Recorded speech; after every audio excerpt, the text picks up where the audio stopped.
Hey, good evening, everyone. Welcome back to the Raceway at Western Fair District, London, Ontario's half-mile harness racing action from up top. Your announcer Shannon Sugardoe with you.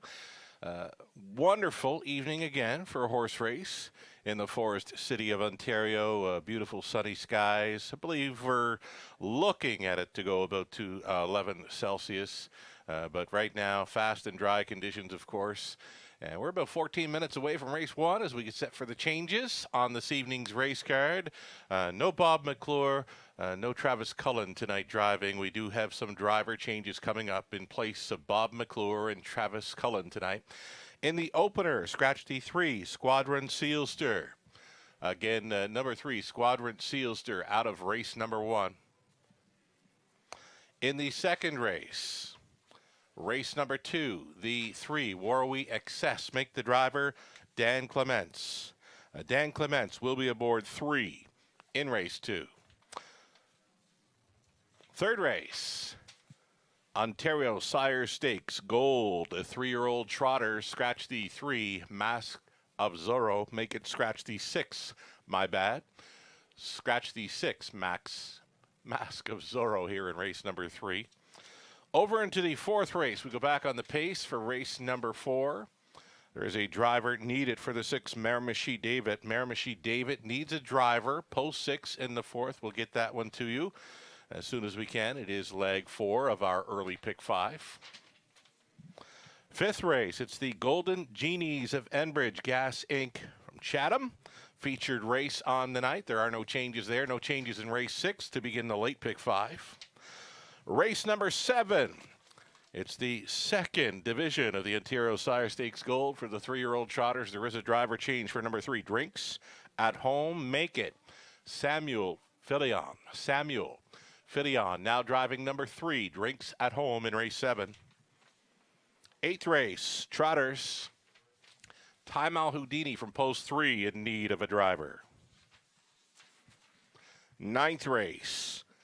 Back on the pace, the 7, TJ Spitfire, driver TBA.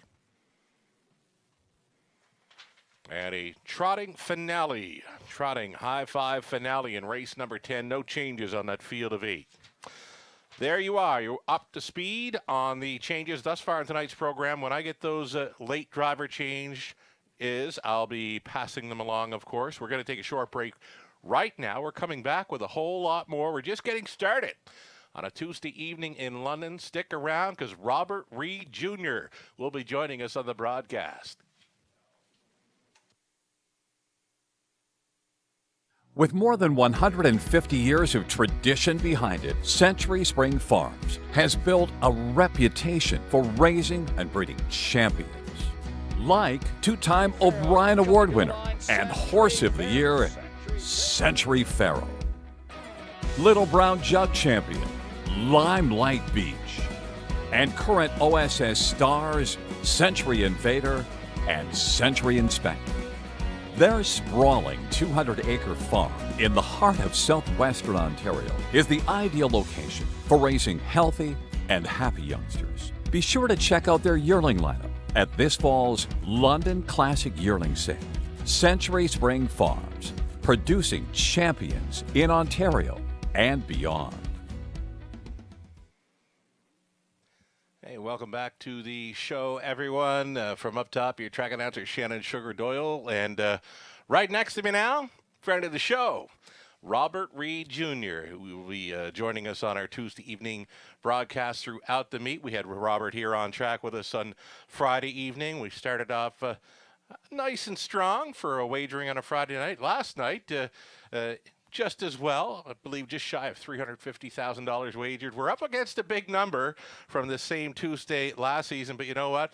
We've got the 3-year-old Colt Gelding Trotters for Ontario Sire Stakes Gold with us tonight. A couple of $100,000 plus events, Robert. Yeah, listen, Friday was so much fun, first and foremost. Just had a blast coming out there live to the raceway. Last night's card, my best bet got home, but, didn't really have much success in those multi-leg wagers. Hopefully we'll get that tonight, Sugar, but it is really a fantastic card. top to bottom. And you got to love it when you get these OSS events, especially, the trotting variety. Yes, there's 3-year-olds, but sometimes, these horses might not have been around a half too often. So we might get some prices throughout the sequences, especially in those events. And of course, it brings in a lot of the big drivers as well. So we saw Scott Young gave us a shout out on Twitter. He said he's on the way. So someone's looking for a driver. We know Scott Young's going to be there. Right on. We're now about 10 minutes away from race number 1. And you know what? One of my favorites last night, I had to go with her because I just said she just loves London. You know who I'm talking about? Oh, I know who it is. Top Royal. Absolutely. And you know what? I was regretting it after the race. No question about it. Not listening. I think I had her second, though. And because I recalled that mile that she went when she was parked the route. One of the most incredible races I think I've ever seen, actually. I mean, to be perfectly honest, I mean, it really was, especially, for a horse that's not like a stakes caliber horse. I mean, she went a wicked mile that one day where she was parked 3 high, then I think stuck the entire mile. And after the race last night, I was kicking myself saying I should have listened to Sugar because, I know you're a big fan of that horse. I did have her in the mix, but certainly didn't see her doing that once again. Right on. Top Royal going over $300,000 and in life earnings, 38th career win. Nice piece on her by Ace Barnsdale on the Harness Link today. Read up on that. Great to see and great to go back and check out the replay. And you know what? If you have a chance, anybody watching, go back to April, her April win where Robert just mentioning her 3 wide and battling throughout victory. You just don't see that anywhere. Bulldog Hanover, let's touch on the Bulldog for a bit. Hey, how about that trip around Dayton? Well, it was, listen, he's done so many things where you run out of even using hyperbole now for Bulldog Hanover, right? Because he does things every time he goes in the track that you've never seen before. And that effort, once again, put in a spot, like, again, Dexter Dunn did a fantastic job for the hand he was dealt. But it was still a very difficult spot for a horse to win from. And horses don't go that kind of trip and then accelerate like that to the wire and do it so easily. And that track looked like it was a tiring surface. Exactly. I mean, it looked like it was pretty deep as well. So, it's not easy to make that kind of a move. And a lot of people on Twitter, the debate now, who's the greatest of all time, you can never really compare, right, generation to generation. Yes. But for anyone that says, just dismisses Bulldog, I really have to ask him to maybe watch some more replays because I have never witnessed what I'm seeing with that horse. To me, I'll say it, he's my greatest of all time. And I personally thought no one, in my opinion, would have ever surpassed Niatros, right? That's who I actually thought was the greatest of all time. Cam Fella, just in behind that one, and then probably Some Beach Somewhere for me. I can't give it to anyone but Bulldog for what he's done. I'm with you on all accounts. I was always the big Niatros fan as well, but to see the Bulldog finishing up his miles the way he does, I'm not going to lessen the efforts on his competition. Those are some very nice horses, but he's making some very nice horses look kind of ordinary. Just the way he rolls off from them in deep stretch, it's just amazing to watch. And for the people that say, who is he beating? Maybe he's just beating these horses so often because he's that great. You know what I mean? I personally don't think it's weaker fields he's going up against. I mean, how many of us thought Charlie May was an absolute monster? Yeah. Well, Charlie May is a great horse. And he followed the Bulldog. Yeah, he couldn't even stay in the same time zone as Bulldog, getting a perfect trip behind him. So, it's one of those things where I think, people, some people maybe fall in love with recency, while other people, they won't accept recency, right? Because they want to say, no, the horse from my generation is the best or whatever. And for me, I say, you know what? You can't compare horses from then and now. But again, for me, witnessing pretty much all of them, or at least watching tape on all these horses, I've never seen a horse do what he's doing. Yeah. And the great thing is, it brings so many people to the sport. I've seen people on Twitter that are influential that tweet about Bulldog Hanover that never would have mentioned anything about a harness race in their lives. Dayton had a nice card that night, but there was a ton of people on track. I watched people line the fence all night.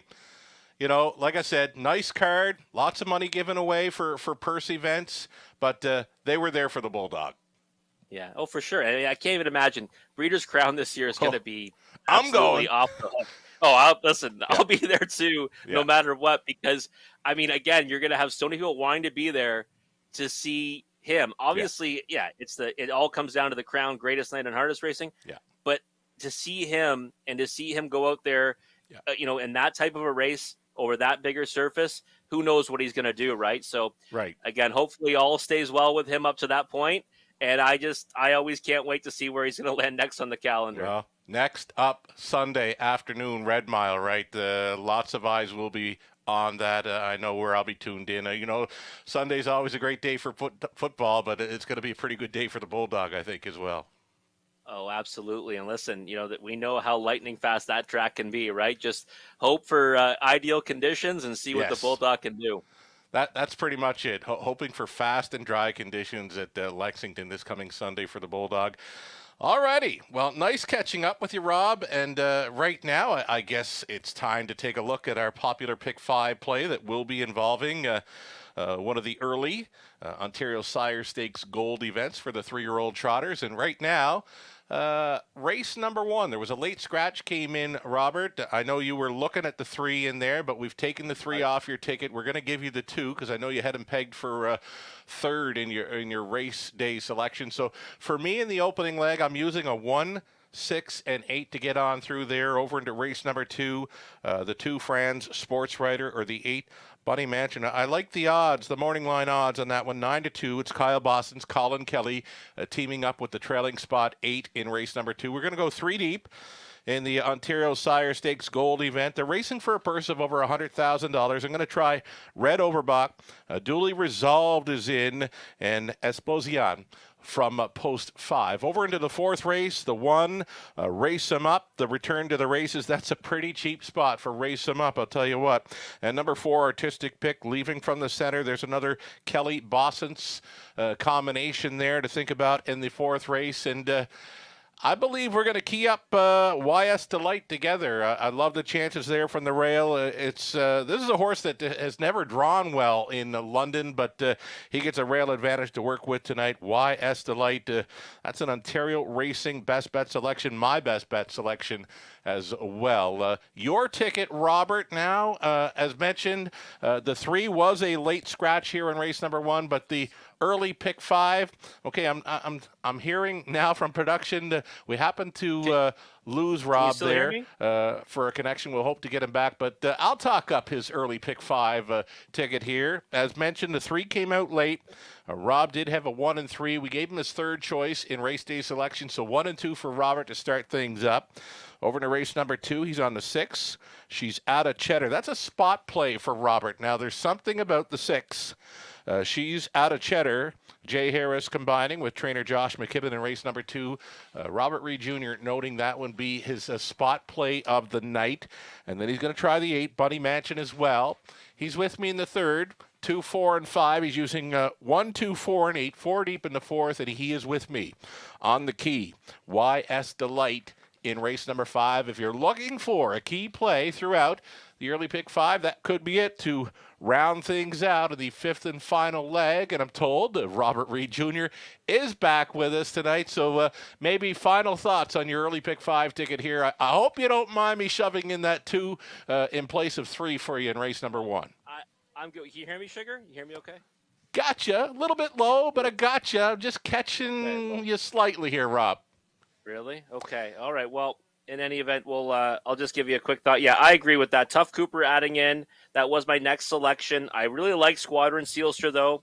Unfortunate that one's out. But, we're kind of similar in our thinking, other than the fact that in race 2, I love the 6, She's Out of Cheddar. First start for Josh McKibben, a horse that I was really fond of at Grand River. They scratched that day kind of late, probably because of the track conditions. I was honored that occasion. I'm coming right back to her today.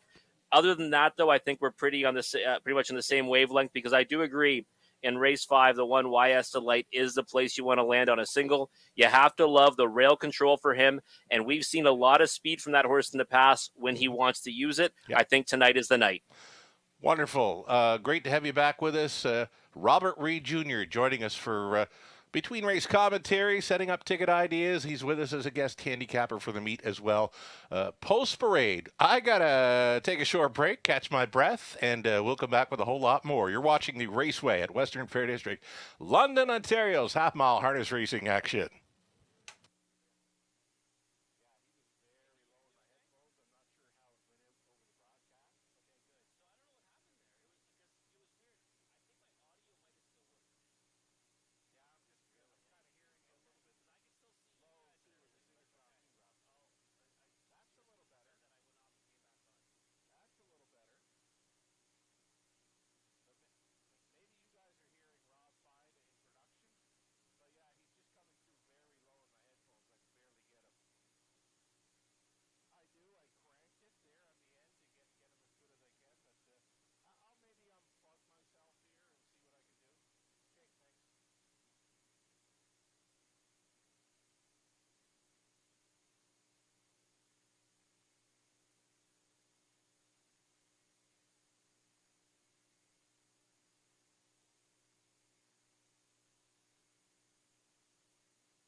Here we go, folks. First of 10 on Post Parade here in London. Leading the parade, number 1, Fear the Dice. Austin Sorry back on board the horses here in London. This one for owner-trainer Rachel Andrew.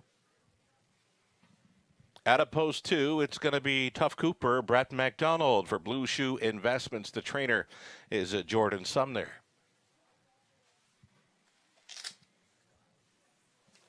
Number 3 was a scratch. Here's a look at number 4. This is Ranger Hanover. Ranger Hanover. Now for owner-trainer Taylor Spitzig, Natasha Day.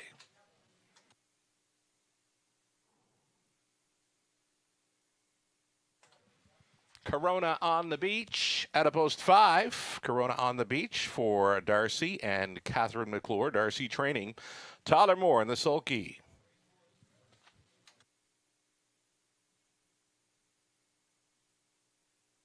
Then we've got the 6 Frownies Miracle. It's Colin Kelly on board for Kyle Boston, Dale Betts. Kyle trains. 7 outside. Quins, Frisky, Whiskey. Scott Coulter, fresh off a grand slam driving effort here last night. Bud and Lindsay Sinclair share the ownership with Bud Training.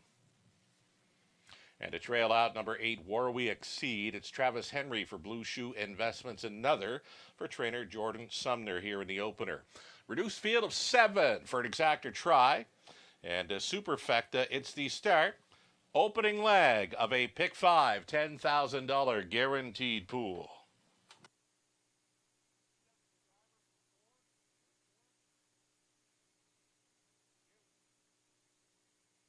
Do have that driver change for you, ladies and gentlemen. In race 4, we were waiting on a driver for number 6, Miramichi David, and it will be Trevor Henry.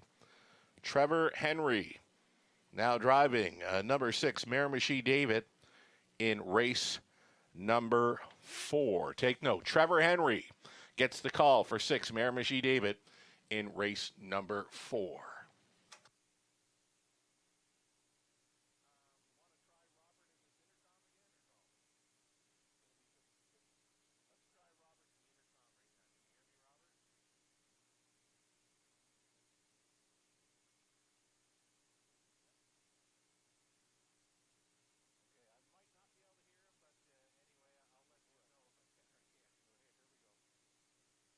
Okay, after the post parade of race number 1, we normally catch up with Robert Reed Jr. And right now, we are going to get a look at the one horse, Fear the Dice. Austin Sorry on board for the owner-trainer Rachel Andrew. This one was a gate-to-wire winner from the rail over Flamborough. Quick time, 56-1. And kind of like the chances for this one here in the opener. You do too as well, Robert. Yeah, I think you have to, Sugar, because he's a horse that, we see early speed from him. He loves a half, gets real control to work with. I saw this horse race at Grand River several times, multiple victories too. He won a pile of races in a row, did it many different ways, different kinds of trips from different posts, and then went to Mohawk Park, then came back to the river and was victorious again. Then last time won at Flamborough. So he's a kind of a half-mile specialist, and racing on these condition claiming company races, that's where he's at his best. And I think he's going to be tough to beat in here. I thought Squadron Sealster was the horse to do it. Mm-hmm. That one being scratched, now Fear the Dice, a clear one to beat. Fear the Dice, a clear top selection, and maybe one folks could possibly key here in the opening leg. I'm also going to include a few others here. I'm going to use the 6, Frownies Miracle, a value player here at 8-1 right now. It's just that strong combination, right, of Colin Kelly, trainer Kyle Bossens with 6 Frownies Miracle. Another one that showed some pretty quick fractions through the latest, just not enough to hold off the backfield there. Got up to 3/4 in 124-2. This is the 6 Frownies Miracle in that one's latest. But we're looking at number 2, Tough Cooper. I know you had this one pegged for 3rd in your race day selections, and we've included this one in your early pick 5 opening leg. Tough Cooper, trained by Jordan Sumner, Brett McDonald. Gets the call today. This is you know what? There's tons of early speed here, Robert. The more I look at this race, there is such a lot. There's a ton of early speed. There is, and it's going to be interesting to see how it shakes out because Tough Cooper is one that's going to want to have the fronter be near it Hmm. from post two. I like the race he's coming out of that optional 15 at Sarnia. Quick thought on Frowny's Miracle. I think I might have been too tough on this horse last time. I had him picked on top at Grand River, but he did go ridiculous fractions. Right. It was a race where they raced through the first 3/4 of that mile. An adrenaline rush certainly would look good against this group. So you know what? I think I may have been a little bit too hard on Frowny's Miracle, my selection, Sugar. 8-1's a good price on that one. I'm happy you have him on your ticket.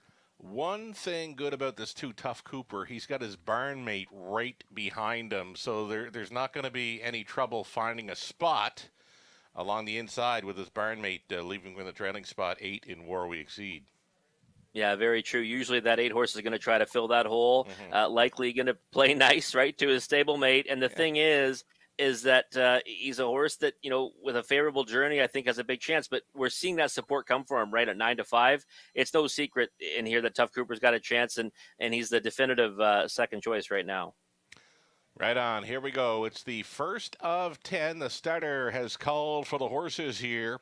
Race number 1 in London. Opening leg of the popular Pick 5 play. $10,000 guaranteed pool right here. You still have time. You would have to hurry. Here we go then. It's Fair the Dice, Tough Cooper, Ranger Hanover, Corona on the Beach, Frowny's Miracle, Quinn's Frisky Whiskey makes it 6 noses on gate, plus the trailer War We Exceed. They're picking up speed, and here they come. Off and pacing along the inside, Fear the Dice. Out sharply for Sorry next door. Tough Cooper wants to be up close, though plugged in from that back tier spot. War We Exceed will get the pocket ride here for Travis Henry. Pylon position now in third for the 2. Tough Cooper, a midfield 4th. Frowny's Miracle, after setting up some blistering hot fractions in his latest, he will race off a helmet this evening in London. Situated 5th, we got Ranger Hanover. Then we go back to Quinn's Frisky Whiskey. Corona on the Beach sees them all. 28-3 was the opening quarter mile speed for this 1-5 choice. Fear the Dice, 3-year-old son of Fear the Dragon, going along unchallenged here as they come down in front of this Tuesday evening crowd in London. Fear the Dice on top. Right there in second and right on the bit at that. War We Exceed. Inside to be third. Tough Cooper striding outside in fourth now. Corona on the Beach has come from last. Getting shuffled here is a Frowny's Miracle. A toe up now, 6th and outside for Ranger Hanover, and trailing the field, Quinn's Frisky Whiskey. Half-timed up in 59 seconds flat. Nice rating. Just 30-2 through the second quarter, and that is Fear the Dice. Still going forward from the pocket now. War We Exceed. War We Exceed at a price. They're picking up a big time as they go by 3 quarters. 127-4. That was 28-4 through the third, and it's a serious sprint to the finish now. A neck in front. War We Exceed trying to take down this heavy 1-5 fave. Fear the Dice.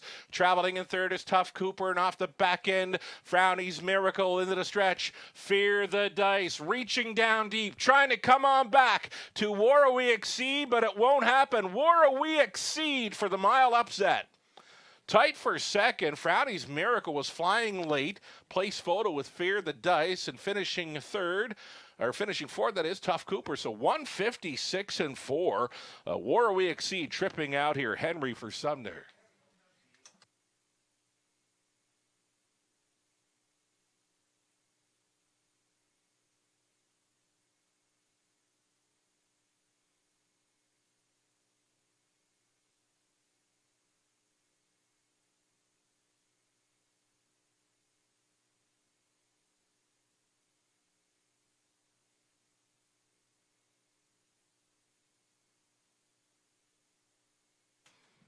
Nice value to start off this early pick 5. War We Exceed here at 8-1. Pocket rides to victory. Place photo going to number 6, Frowny's Miracle here. Then the 1, Fear the Dice, and number 2, Tough Cooper. 8, 6, 1, and 2. Your top 4 unofficial.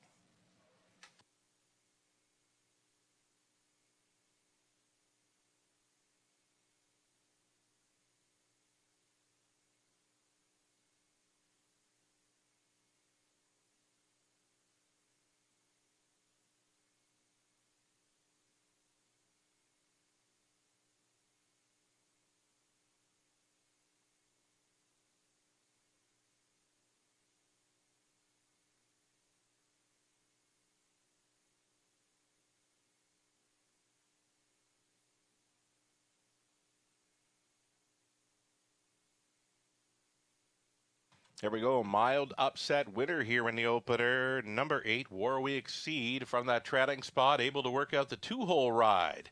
Behind pace setter Fear the Dice. Here's winning trainer Jordan Sumner meeting up with War We Exceed. 3-year-old son of sports writer. And of War We Coin by Estrellos. For Blue Shoe Investments of Ohio, Jordan Training, Travis Henry on for this victory. Quick trip tonight to start things off. 156-4.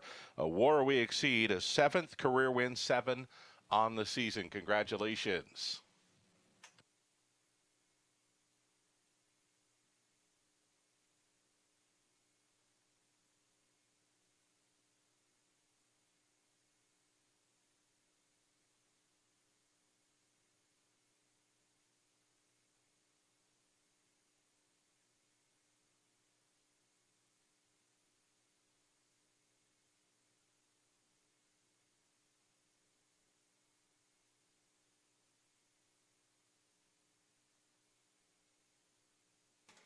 Race 1 now official, and War We Exceed is a 1990 winner in the opener. The exacta came back at 129.20. Tell you what, that dollar try box of 1, 6, and 8, awesome payout for 130.70. The super for a buck, 255.95, 20 center worth 51.19, and that, my friends, is all right. Fear the Dice finished third. Tough Cooper fourth. The 3 head scratch. Ranger Hanover 7. Corona on the Beach was fifth. Frowny's Miracle second. Quinn's Frisky Whiskey 6. War We Exceed, your upset winner. Fractions of 28-3, 59, 127-4, and a mile of 156-4. Clocks up for War We Exceed. From the top, a 3-4 scratch, 7-5-2-6-1. On over to race number 2. There are no changes for an exacta try. Superfecta. It's the opening leg of the pick 4. Another $7,500 guaranteed pool to chase after here. Race 2 featuring number 6. She's Out of Cheddar. This is a spot play for friend of the show, Robert Reed Jr. 5 minutes to think about it.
War We Exceed getting it done in the opener. Nice price, too, to start off that early pick 5.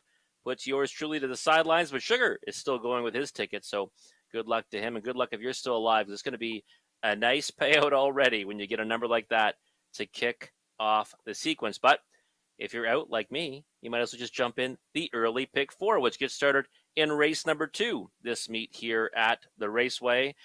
Guaranteed pool, $7,500. There's Sugar's ticket. He's going to spread out with the 1, 2, 3, 6, and 8 here in the opening leg. So he's looking for a bit of a price and what he thinks is a wide open affair. Then the 2, 4, and 5 in race number 3, which is the first division of the OSS Golds for 3-year-old trotting colts. I agree with that race. I think those are the 3 main players. Race number 4, the 1 Race 'em Up, and the 4 Artistic Pick. 2 that I have zeroed in on as well. And of course, we're in agreement in race number 5 with that single YS Delight. So that's Sugar's ticket right there, $6 for 20 cents. Let's take a look at what I've mapped out. Very similar in our tickets, really, all kind of coming down to that final leg. But I'm going to go a lot shorter here in race number 2. I actually really like the 6, She's Out of Cheddar, 35-1 right now. That price is wild on her. It's first start in the barn of Josh McKibben, and a horse that I do think has a big chance in here. I was fond of her in her last scheduled start at Grand River. Her race got wiped away. She was scratched probably due to the conditions. Also using the 8 Bunny Mansion. Those are the 2 that I like here in the opening leg. 2, 4, and 5 in race 3. I agree. Those are the main 3 players in there. I think they're the best horses in the race. The question is, will they like the half here at the Raceway? I think they will. So 3 deep there. Then the 1, 2, 4, and 8 in race 4. I did add a couple to Sugar's 1 and 4 in there. I added the 2 Podium Sealster and the 8 Mike's Powerhouse. Think he might get a nice trip from that trailing post behind, who likely will be the heavy favorite. Race him up. And then in race 5, singled up on YS Delight, right? You've got the pole position. I think he's the best horse in the race. He's versatile, but tonight we need to see that early speed, right, from the rail, and he might just try to cut it out every step of the way. My ticket, just $4.80, but again, Sugar and I are on very similar wavelengths, except I do lean heavily to the 6, She's Out of Cheddar here. So good luck on your winning wagers, or map out your winning wagers for this early pick 4 sequence. Again, the pool is guaranteed at $7,500. You don't want to get shut out because there's just a minute away basically till the horse will be moving out onto the track. We'll come back after the post for a take a closer look at race number 2.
Alrighty, stepping in on track for Post Parade, race number 2, 8 Pacers for an exactor try super opening leg of this evening's early pick 4. Number 1, Timeout Spectrum, Ryan DeRoche. Congratulations, Ryan, picking up that Woodbine Mohawk Park driving victory, first ever.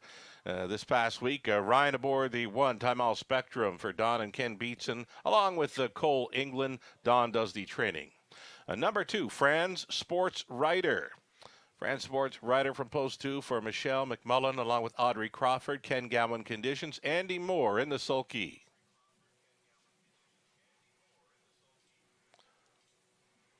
Now we've got a look at 3, Warwick Excess. Dan Clements picks up the drive here for owner Stuart McQueen, the trainers Peter Core. Terry Fritz owning, training, driving, number 4, Duchess of Brant. And we've got Jamie Doig joining us tonight, owning, training, and driving number 5, JM Speakeasy. A Robert Reed Jr. spot play. And number 6, she's out at Cheddar at a big price. Rebecca Williamson, Lori LePage share the ownership. Josh McKibben training. Jay Harris on 6. She's out of Cheddar. Outside chance for number 7, My Delilah. It's Tyler Borth for owner-trainer William Cadman. And then to round out the field, number 8, Bunny Mansion from the trailing spot. A 7-2 shot right now for the 8, Bunny Mansion. Colin Kelly on board for owner Brad Gray. The trainer is Kyle Bostons. There you have it, a field of 8 on the pace for an exactor try, superfecta. And again, it's the opening leg of this early pick 4. The early pick 4 will be situated on our wagering menu, race number 2, going forward here this meet. So if you missed out on War We Exceed at a juicy 8-1 in the opener, why not try this opening leg of an early pick 4? Again, another $7,500 guaranteed pool to chase after here.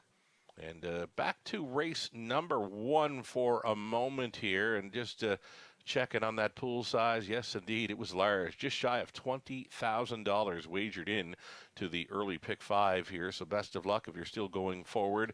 Right now, we're getting a look at the spot play of Robert Reed Jr.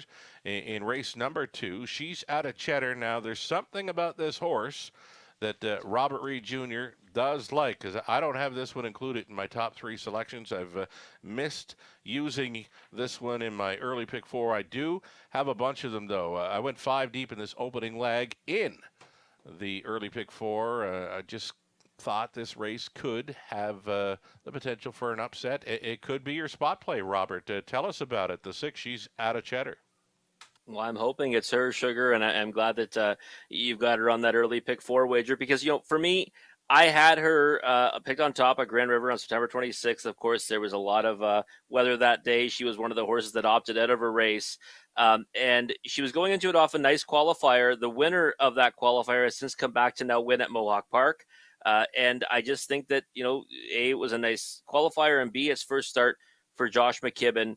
And, I like what I've seen in the past when he does get his hands on one like she's out at Cheddar. I think she looks great on the track right now. The money's starting to come for her. Probably the more we talk about her, maybe there'll be more money coming in. She's down to 6-1 on the board, but I just think this looks like a good spot for her. She does have early foot off the gate. Maybe that gets utilized. And who knows? Maybe she does need a start for her new barn. But I want to try to get ahead of it, play her tonight when the price might be right. Mm-hmm. Well, the last time I heard you mentioned her on air, she was 35-1, and now she's sitting at 6-1. So she is definitely taking action here. She's 1 of 5 I have used in the opening leg of this early pick 4. I went to the 1, 2, 3, 6, and 8. We're looking at this 8, Bunny Mansion, right now. My top selection now was a winner, 2 back over Grand River Raceway. It was 159-1. Nice back quarter in that one to get the job done when riding up close. Didn't work out for this one last time when sitting well off the pace over at Hanover. Not sure what kind of speed we're going to have in front of her with the 1 time-out Spectrum. Ryan DeRoche. How about Ryan picking up that first Woodbine Mohawk Park driving victory? I know the guys in the driver's room were waiting to celebrate with him following. I know his dad, Phil, maybe tuned in tonight, and Dad was quite happy back home in Western Prince Edward Island.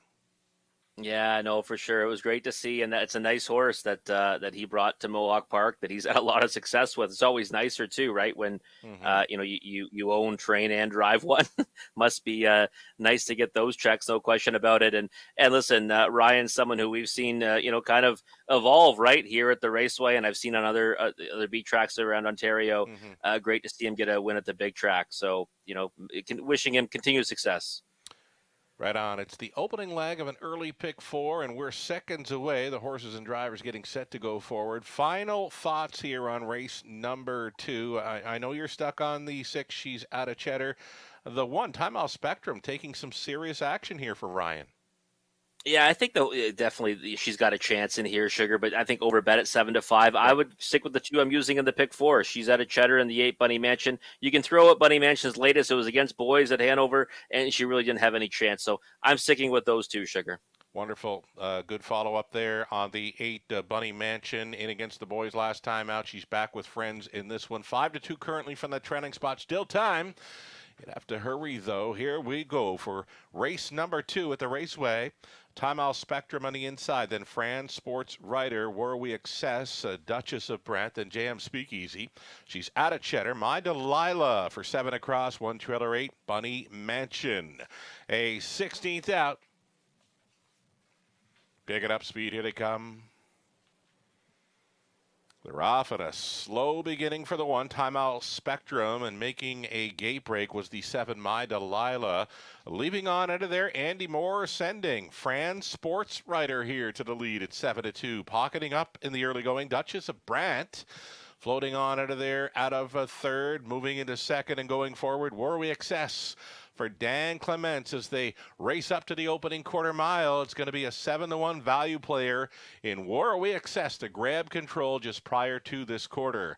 Pocketing up as a Fran Sports Rider. A little steppy and off stride into turn number 2. Went the 3, Warwick Excess, out of harm's way, though, still on the gallop. Leaving Fran Sports Rider loose up front. That lead, 3.5 lengths. Quarter mile speed was 29-4. Duchess of Brant back on for second. And then now it's a move to the outside in third. It's a first up challenge now from the slow get of a Time Out Spectrum for Ryan DeRoche. Live cover for Bunny Mansion. Third over into the flow. She's out of Cheddar. Saving ground. JM Speakeasy. Then it's back to My Delilah. Back down pacing, though, distance off of this group. Warwick Excess. The half clocked up in 1:04, 31 flat through that second quarter for Andy Moore and Fran Sports Rider. Angled to the outside in second briefly was the 4, Duchess of Brant. Quickly now out of third. Moving into second. That is Bunny Mansion going forward for Colin Kelly. It appears to be coming down to a pair of them. Into the final turn, Fran Sports Rider now to draft in second. Bunny Mansion all alone in third. Duchess of Brant trying to be fourth best on the outside with just over an 8th left to go. That is She's Out of Cheddar. 3/4 up in 1:30. 29-1 through the third, and that may be good enough for Fran Sports Rider. Still with plenty of separation here. Andy Moore motionless here aboard Fran Sports Rider for trainer Ken Gowan. Second best, Bunny Mansion. Then came the 4-horse, a Duchess of Brant, and a round out of Superfecta. She's out of Cheddar. It's the even-numbered Super here in the second. 159 flat. Sports Rider has just broke her maiden.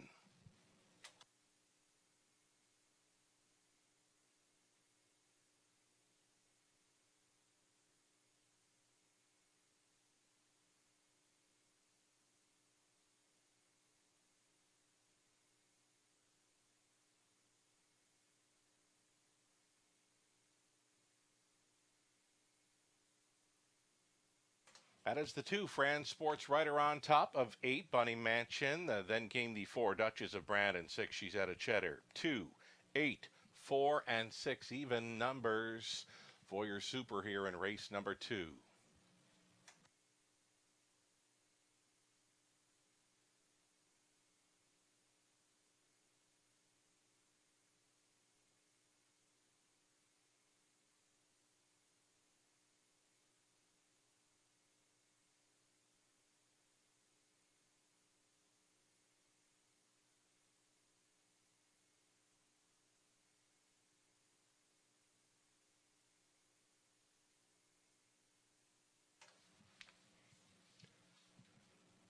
Andy Moore, hoorah, coming back here for race number 2 aboard Fran Sports Rider. She's a 3-year-old daughter of Sports Rider from the That'll Be Me mare. That'll Be Franny, bred by Audrey Crawford of Wallacestown. Audrey sharing ownership with Michelle McMullen. Ken Gowan conditioned. Andy Moore driven to win. The filly has just broken her maiden. Paces a back half and 58-1 to steal race 2 in London. Again, the maiden score for Fran Sports Rider. Congratulations.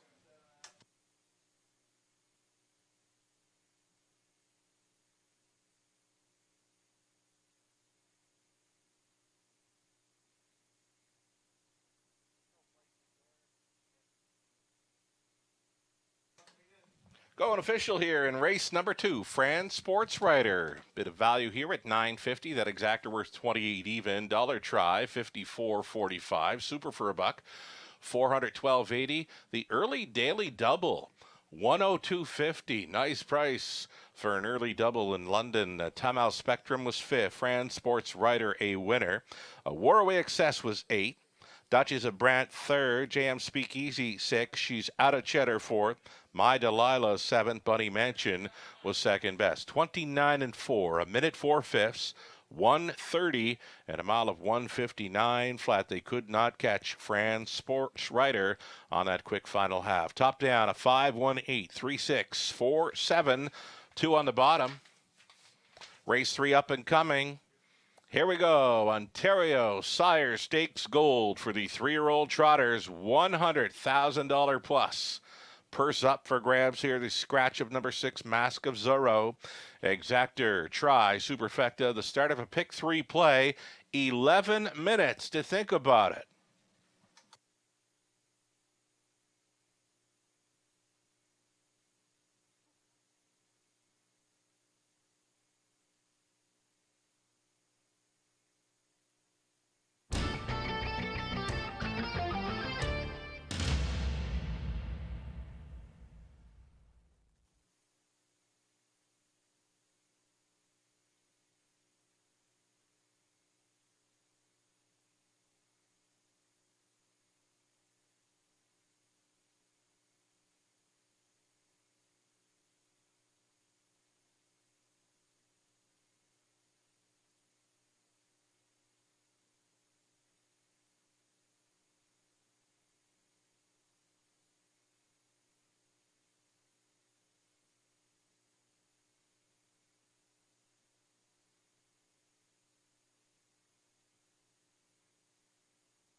So it's the Ontario Sire Stakes Gold event. 3-year-old colt trotters next for a purse of $102,200. Noting the late driver change in the upcoming fourth race. To follow this one, Trevor Henry will be aboard number 6, Miramichi David, in race number 4. Awaiting a post parade here for the third race. Again, Ontario Sire Stakes Gold. Nice to see the return of the Ontario Sire Stakes here to London. There's your live pick 4 money left in play following the opening leg.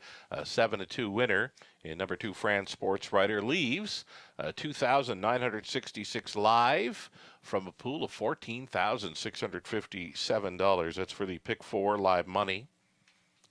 And there's your pick 5 live money in play. Only $376 left and going forward here from a very nice pool of $19,000 plus the early pick 5 live money on display. Best of luck if you're still going forward on these wagers. 5 minutes to post time. The upcoming third is next.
Dean and Ashley Wilson have 35 yearlings consigned for the 2022 London Classic Yearling Sale. Sires of our yearlings include 8 by McWicked, 5 by Muscle Mask, and 4 by both He's Watching and Big Jim to lead the way. Other top sires round out the balance of our yearlings. Check out our website at deanandashleywilson.ca for all our yearlings videos and pedigrees. Contact information is also there if you want to set up an on-farm viewing appointment. See you at the sale October 17th, 18th, and 19th.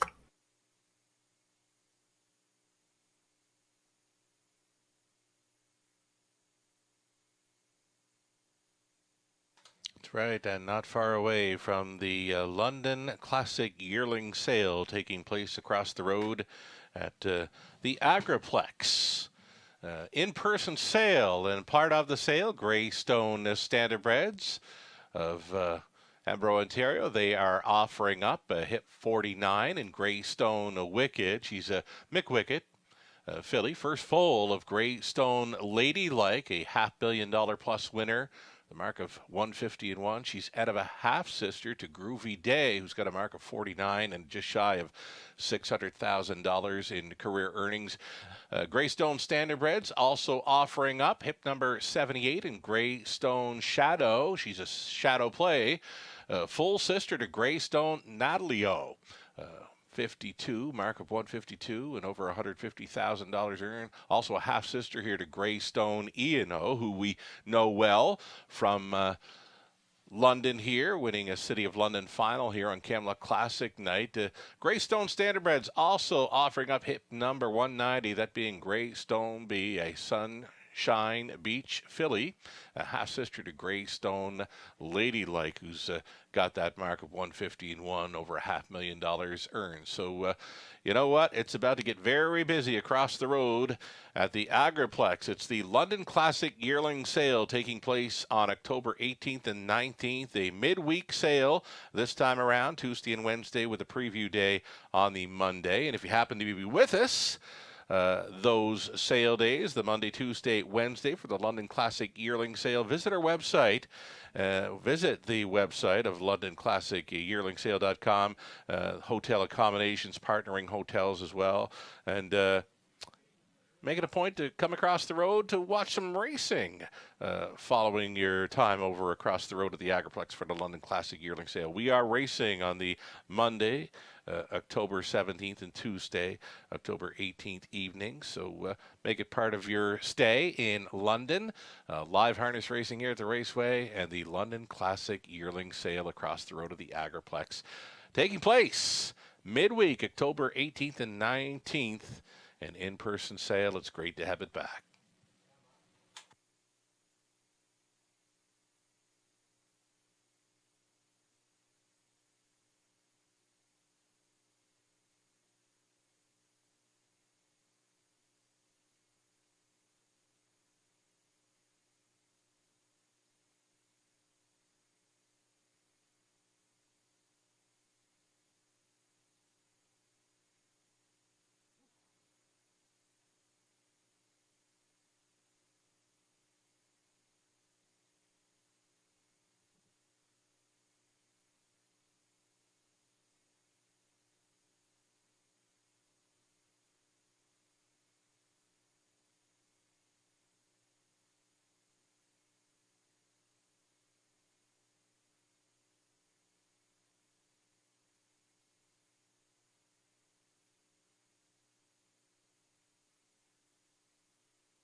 Ladies and gentlemen, introducing the Ontario Sire Stakes Gold Trotters. A 3-year-old Colson Geldings here.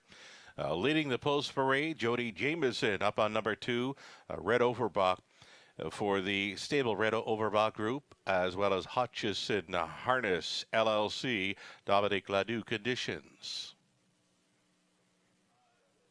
Samuel Filion on board number 3, Star Power Hanover for Determination. Luke plays the conditioner.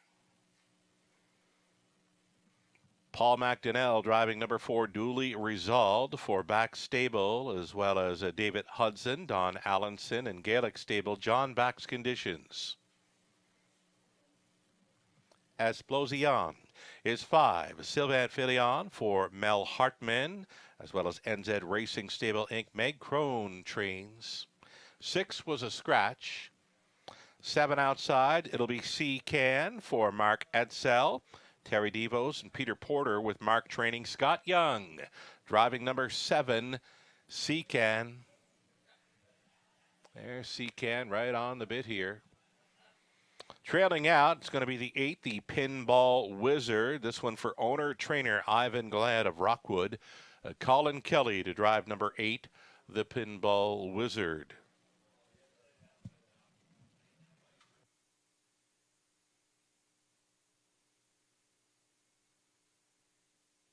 And now down in front on the post parade is a number 1, a 3-finger pour. This one for Leo Fleming, Bill Maines, Steve Papillon, and William Cripps. It's Shannon Henry training with Trevor Henry doing the driving. Trevor Henry up on 1, 3-finger pour. Was a little bit late on post parade. You'll find him right down in front, and he is headed towards the safety lane And to score down, there's a look at the 1-3 finger pour. And there you have it. A field of 7 3-year-old colt and gelding trotters for a purse of $100,000 plus. It's the return of Ontario Sire State Gold events here. Races 3 and 7 tonight, part of our program. Right now at 6 to 5, both the 2 Red Overbach and the 4 Duly Resolved.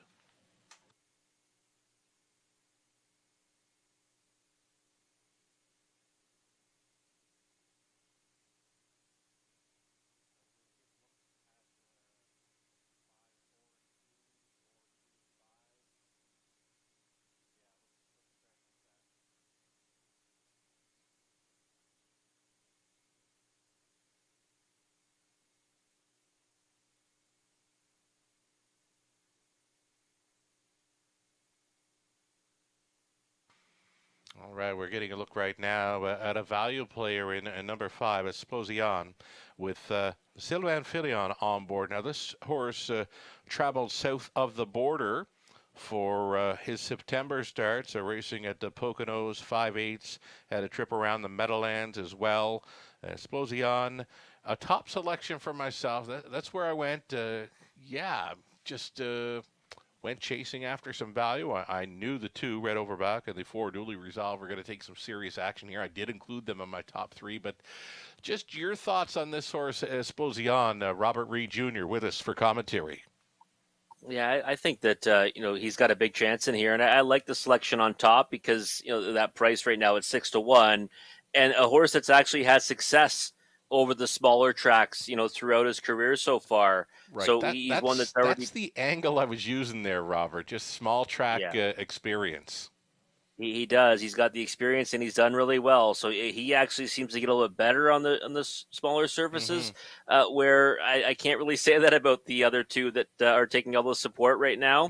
Obviously, Duly Resolved hasn't had much experience, really none on a half, and Red Overbach has a break at 2 over a half, so he's obviously come a long way since then. But I do like that angle, Sugar, that when you have horses that haven't raced over this surface before, or even a half-mile one, you want to go with ones that have already done it and been there before. Handsome Son of Cadabra, Esposian. Maybe now touch on one of your selections here. Not sure where production's going, 2 or 4, 4 or 2. We'll get a look at number 4, Duly Resolved, Paul McDonnell. Now, I know you know this horse well from Woodbine Mohawk Park. I do. And you know what? I made him my top selection. It's kind of interesting, right? You'd say, well, he hasn't had the best season at 3. He's still got, 1 victory, 4 on the board, finishes at 145,000 made, but it doesn't, it really pales in comparison to the 630,000 he made last year. Also finished second in the Mohawk Million too, right? So Duly Resolved is a very accomplished trotter, and he's one that I thought has been kind of getting back to his old self, or at least I saw that when he was second to Twinbee Archie in the Simcoe. Then, of course, made that uncharacteristic break in the Canadian Trotting Classic. Unfortunate for him there, but he was 90 to 1. I think that he's a horse that's rounding back to what he was. I don't think we'll see him have that kind of dominating success he once had, but I do think that he's got a big chance in here, 3 to 2. I think he's deserving of favorite status. All right, and then we've got the Handsome Chestnut Red Overbach, the son of royalty for life, with Jody Jameson teaming up with the stable ownership group. And what can you tell me about Red Overbach right now? A 7 to 5 choice. His current connections have done such a fantastic job with Red Overbach. He's come such a long way, as we get into the second half really of his, or I should say latter portion now of his 3-year-old season. He's been first and second with frequency at Mohawk Park, but this is tougher now, right? This is gold level competition. He's been doing well in the grassroots and in some overnight races. 7 to 5, in my opinion, is a bit of an overbet on him. He has made a break in his only try over a half. We'll see how he fares tonight. He's got his head way up in the air, too, here for Jameson. He might get a little hot going in behind the gate. The half-mile track here for the 3-year-old trotters. Over $100,000 up for grabs and purse money. Ontario Sire Stakes Gold. I can tell you on the gallop briefly behind the gate was number 1, 3 Finger Pour. So here we go. 3 Finger Pour. Trevor Henry, Red Overbach, Jody Jameson, Star Power Hanover, Sam Filion, Duly Resolved, Paul McDonnell, Esposian, Sylvain Filion, Secan, Scott Young treading out, the Pinball Wizard, Colin Kelly picking up speed. Here they come. Ontario Sire Stakes Gold in London. They're off. It's on. Star Power Hanover for Sam Fillion out first. Duly Resolved. Paul McDonnell up and after this early leader. Duly Resolved going forward here and grabbing control on by this opening 8. Duly Resolved at 6-5. Will Clear. Second best. Red Overbach trotting from third. Three Finger Pour has behaved here in the early going. Settled down into fourth, though right on the bit still. Red Overbach trotting from fifth. Seacan next in line to be sixth, about 10 lengths off the lead for Explosion, and he got off a trailer in the Pinball Wizard. 28 seconds flat. Opening quarter mile speed here for Duly Resolved. 3-year-old son of Resolved, of course, going along unchallenged here at 3/8 completion. He's going to bring it down in front of us. Up to the half-mile marker, Duly Resolved, unchallenged now. First up and challenging quickly, Red Overbach pulls to Red Overbach. The favorites are hooking up here as they bend on towards the 5/8.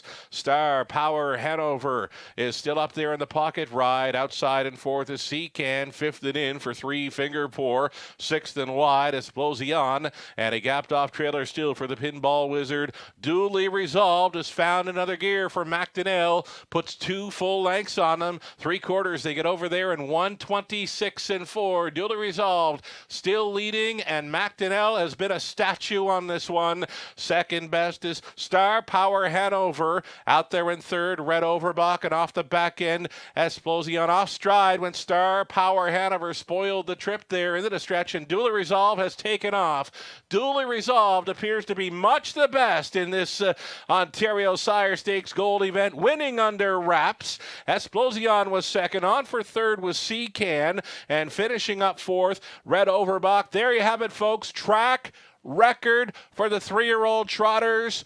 Duly Resolved did it under wraps. McDonnell for backs.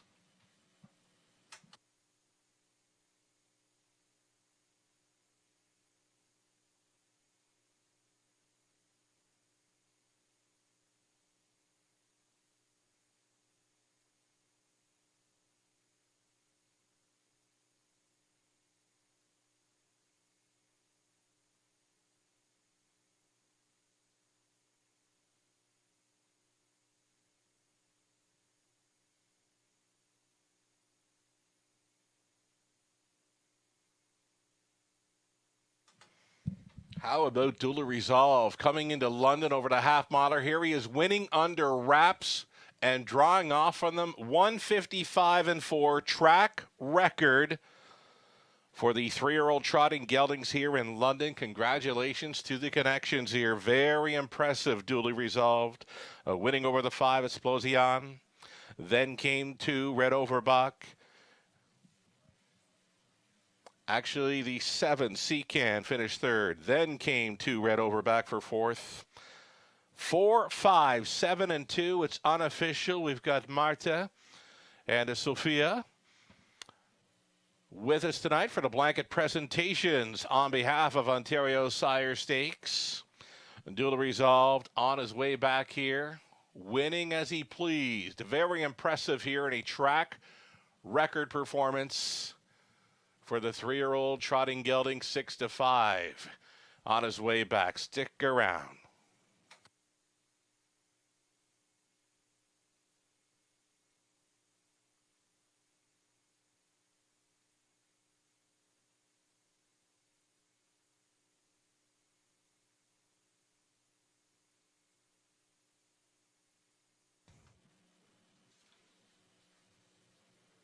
So tell you what, not only did Duly Resolved smash the 3-year-old trotting gelding trot mark, he is now the overall track record holder here in London for the trotters. 1:55.4. Congratulations, Duly Resolved, the 3-year-old, the big eldest son of Resolve, out of Motown Muscle by Muscle Mass, owned by Back Stable, David Hudson, Don Allenson, as well as Gaelic Stable, John Bax Training. Paul McDonnell on board for this victory. Now finds himself going up and around $680,000 in career earnings. 7th career win, number 2 on the season. It's the Ontario Sire Stakes Gold for the connections of Duly Resolved. Congratulations, our newest track record holder for the Trotters here in London. Once again, great to see. What an awesome performance. Thanks for bringing him down to the Forest City of Ontario. Duly Resolved, just a thing of beauty here. Trotting track record holder, 155-4. Congratulations.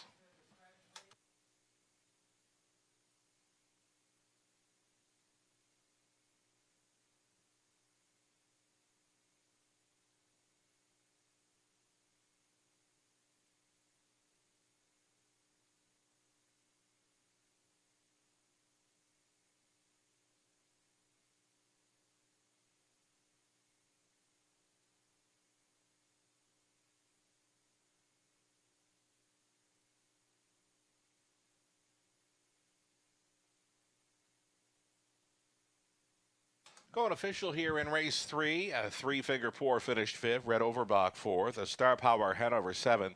A Duly Resolved, a winner. And our newest track record holder, Esplosion, was second best. The 6-inch scratch. Seacan third. The Pinball Wizard was 6th. Fractions of 28. 58-2. 126-4. The mile was 155-4. Duly Resolved ships in to win. From the top, a 5-4-7-1-2 scratch, 3 and 6. Duly Resolved, the favorite, returning 450. That exactor worth $13.30. Dollar try, 46.40. The super for a buck, 118.50. 20 center worth 23.70. Top down, a 5-4-7-1-2 scratch, 3 and 6. The previous mark for the 3-year-old trotting geldings. Winning Wizard, Paul McDonnell, 157-1. That was back in 2015. And, of course, smashing that record. And, again, now takes over the overall trotting track record of 155-4. Duly Resolved, besting the 156 mark held by Braun Sealster from 2008 and Platoon Sealster, who matched it 156 in 2016. So there you have it. Exciting right off the bat. Ontario Sire Stakes Gold Events offers up a track record for trotters here in London. We're now 5 minutes away from the upcoming 4th as we go back to the pace. Put Trevor Henry on number 6, Miramichi David. The exactor try. Superfecta. It starts a daily double 5 minutes out.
a few moments for wagers here on race number 4 as we go back on the pace. And getting a look at the live money still in play from the Pick 4 pool. 920 remains in play from that $14,000 plus a Pick 4 pool following the victory by Duly Resolved. And if you're still going forward in the Pick 5, you're in line for a pretty good payout. As we've still got 2 legs left, only $118 in play from a Pick 5 pool of $19,000 plus.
Back on the pace for race number 4 following that exciting overall track trotting record by Duly Resolved. Here's the field. Number 1, Race 'em Up, meets easier tonight.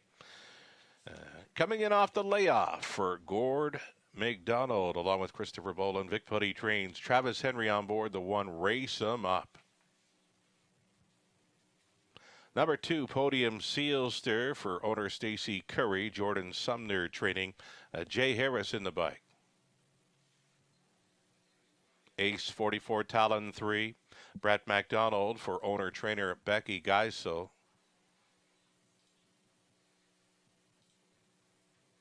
Artistic pick is 4, Colin Kelly Pottets for owner-trainer Kyle Bossens.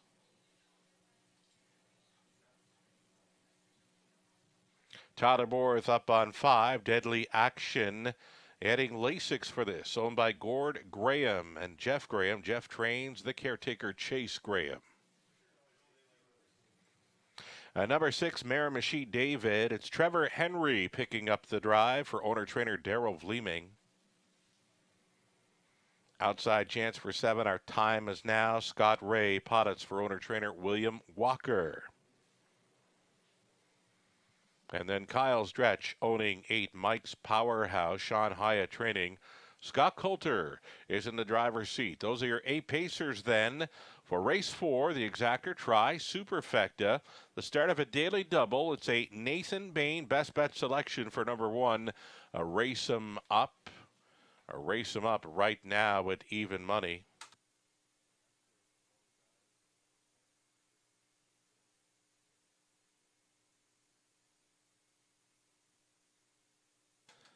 So here's a look at number 1, Race 'em Up. Before we touch on this class dropper, Robert Reed Jr., your thoughts on what I think I just witnessed was likely the easiest looking track trotting record I've ever seen.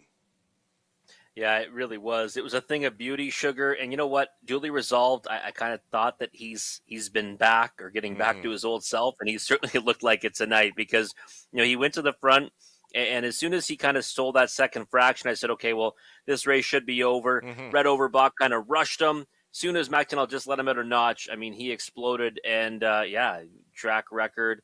Incredible performance, and I'm looking forward to see what he does now, right? Because he's been trending back in the right direction before that break, and tonight I think he just made a statement. Going in the right direction for sure. You did mention that before the race. 155 and 4 over London. To me, though, it looked like he could have went 54 and done that quite easy.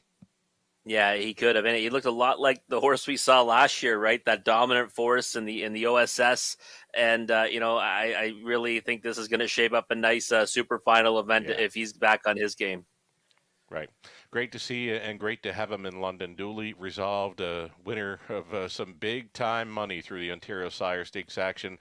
We can go back and touch on Race 'em Up. This is a very easy spot for him. Hey, Rob? It is, yeah. And you look at those lines, on the East Coast, you might say, wow, how is this horse 3-5? But he's racing against some pretty nice horses out there.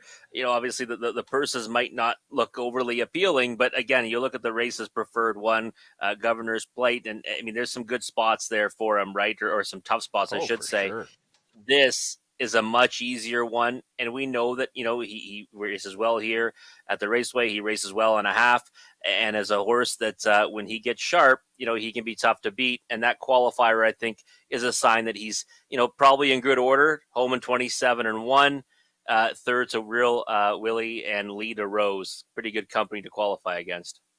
Right on. And folks may say, well, the Governor's Plate in Summerside, what's that? It's a purse of $6,000. Well, that is a Governor's Plate elimination heat, I know for a fact, and they were going for some big money following the elimination. So, you know what? The Governor's Plate is the best horses in the Maritimes. So if you're taking the best horse in the Maritimes, putting him up against this field, you're going to be betting him all day. We're talking about the one Race 'em Up right now, a 1-2 favorite, deservedly so for trainer Vic Putty. We're looking at 4 Artistic Pick right now. This is another one that appears to be facing a bit easier than what we normally see here in London for this horse. Yeah, and also gets post relief and class relief. It's his 5th start back off the layoff. I mean, kind of a lot of boxes are being ticked here for Artistic Pick, except for money on the board. He's 6-1. That's a big overlay in my opinion. I'm willing to just forgive his last couple efforts, right? I mean, they're against pretty decent groups. He drew poorly too, right? In his last 3, that's poor drawing. Exactly, and he got away well back. No chance really to get into the race, and I think we're going to see a different version of him this time around. Don't know if he can beat Race 'em Up, but I would expect to see better things from Artistic Pick. I agree. 2-5 on Race 'em Up or 6-1 on Artistic Pick. I'm going Artistic Pick all day. Yeah, absolutely. Yeah, again, just because of the margin and the odds. I mean, even if you think Race 'em Up wins this race, half the time you've got to take the better price, right? On Artistic Pick, no question about it. He's an overlay at 6-1. I agree, totally. 4th race going in behind the gate here. Still time. You'd have to hurry, though. Gate is moving. 4th in London. And behind, Race 'em Up, Podium Sealster, Ace 44 Talon. Artistic Pick at a juicy 5-1 is in the center. And Deadly Action, Miramichi David. Our time is now with Mike's Powerhouse trailing out 1/8 of a mile from the start. 1-5 on one Race 'em Up now as they pick up speed. Here they come. And away they go. First to show, Race 'em Up with that rail advantage. Artistic Pick in the center. Down towards the inside now, Podium Sealster. finds himself pocketing up. Traveling at a third, Ace 44 Talon. All got spots on the pylons here in the early going. Nothing going after Race Him Up here on the class drop. He's at 1-9, and he is large and in charge here in the early going. And pretty much program order here. The front five, anyway, 1 through 5 they go. Quarter mile bullet speed, 27-4 for Race 'em Up. Second best is Podium Sealster, traveling 30s, 44 Talon. Away in fourth was Artistic Pick. Fifth best for Deadly Action, traveling in 6, Mike's Powerhouse. Next to last was Miramichi David, and then a struggling Our Time Is Now. Traveling up to the half-mile marker and unchallenged, Race 'em Up. Still tugging on Henry. Second best continues to be Podium Sealster. Third is Ace 44 Talent. Staying in, Artistic Pick. Mike's Powerhouse going up uncovered for Coulter. That will be cover for Miramichi David. Off the back end, getting shuffled slightly. Deadly Action and still a gapped off. Our time is now 58 seconds flat was the halftime. Well in hand here is Race 'em Up. Race 'em Up on his return.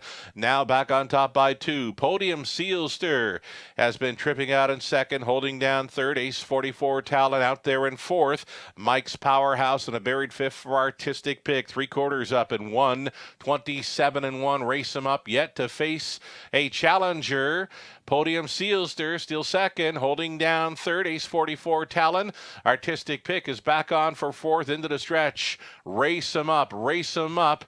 And nothing has pulled alongside just yet. In fact, he is pulling away. Race 'em Up. Henry for Putty wins by 2. Second best was Podium Sealster, then Artistic Pick and Ace 44 Talon. A mile in 1:56-2 was just a walk in the park for old Race 'em Up here at 1-9.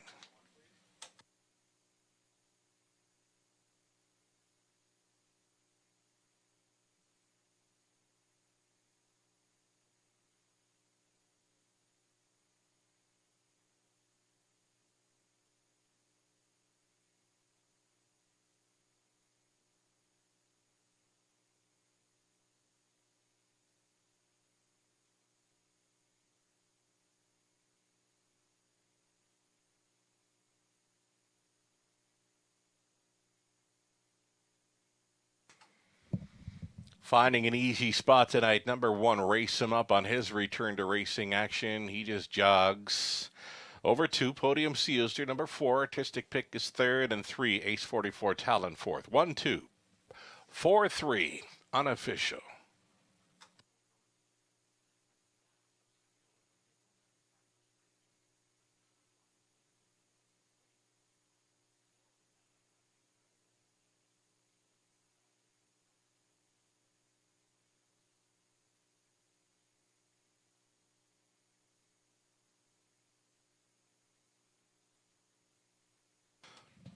Here's Travis Henry back with his second driving win on the night. It comes with the 1, Race 'em Up, Race 'em Up. 7 years by What Do You Say? Out of Logically Inclined by Shark Gesture for the owners, Gord McDonald, Christopher Boland. A Vic Putty conditioned. Travis Henry driven the win on top all the way to wire them up in 1:56-2. 31st career victory and 5th of the 2022 racing season. Race 'em Up, as good as advertised here.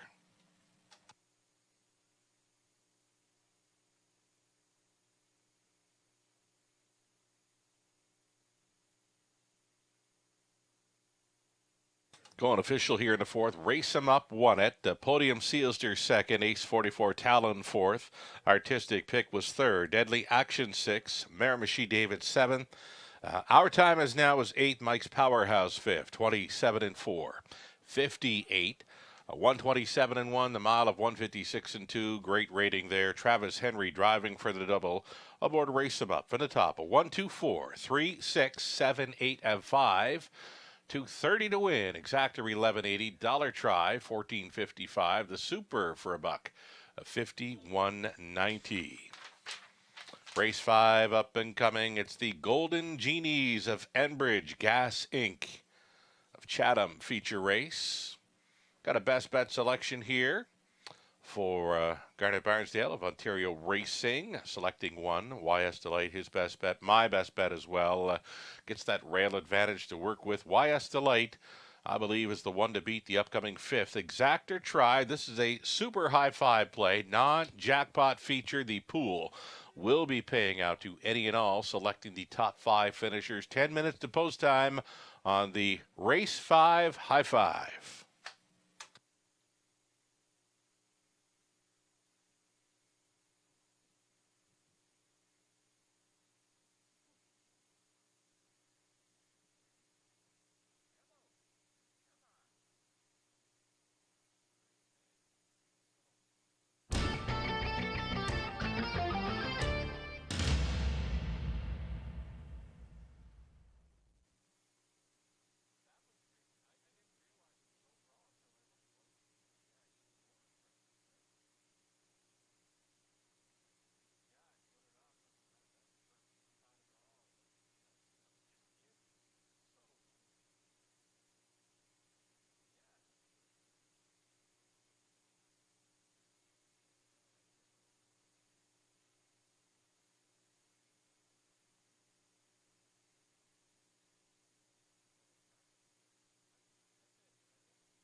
Okay, 7 minutes away from the early high five here in London. Again, we feature the non-jackpot.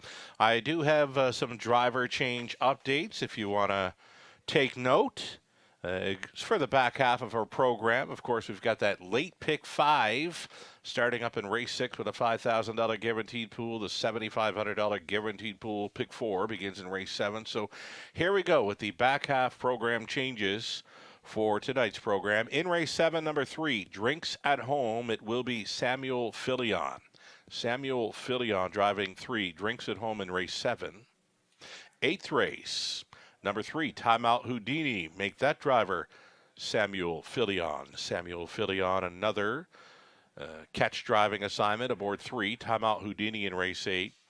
And then in race 9, the 7, T.J. Spitfire. That driver becomes Scott Coulter.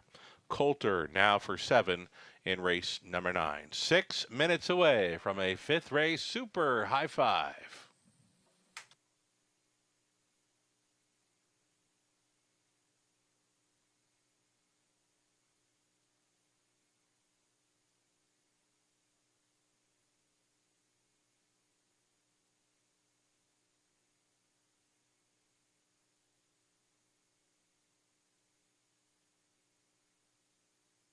Will Pays now being posted here. Will Pays for the double. Pick 3, pick 4, pick 5. On to race number 5 being posted on your monitors.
Here's your pick five. Will pays the heavy favorite to complete this pick five. A number one, YS Delayed, appeared to be a key play for many on this multi-leg wager. Just shy of $75, coming back on a 20-cent wager. That's all right. Is even pick five will pay up to race or up to number five. Read the proposal or read the proposal.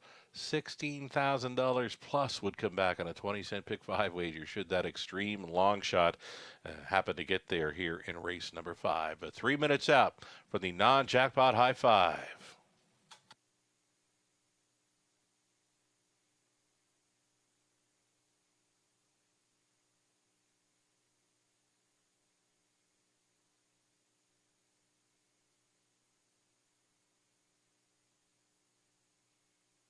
Looking through race selections from our guest handicappers, Robert Reed Jr., Nahu Picks back with us, Nathan Bain, Ontario Racing, myself, most of us selecting one. YS Delight on top here, Rod Adams Jr. of Nahu Picks. Going outside the box here with number 3, Holly's Treasure, Natasha Day on board. That second choice currently at 5-2. The 3-5 action for 1, YS Delight.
Here are the starters now for race number 5 to conclude the pick 5 and to, well, it's got a high 5 non-jackpot wager on it. Race number 5. Number 1, YS Delight leads the parade for owner-trainer Gary MacDonald. Todd Moore on board this best bet selection for Ontario Racing and yours truly. Number 2, Harbor Light Jerry.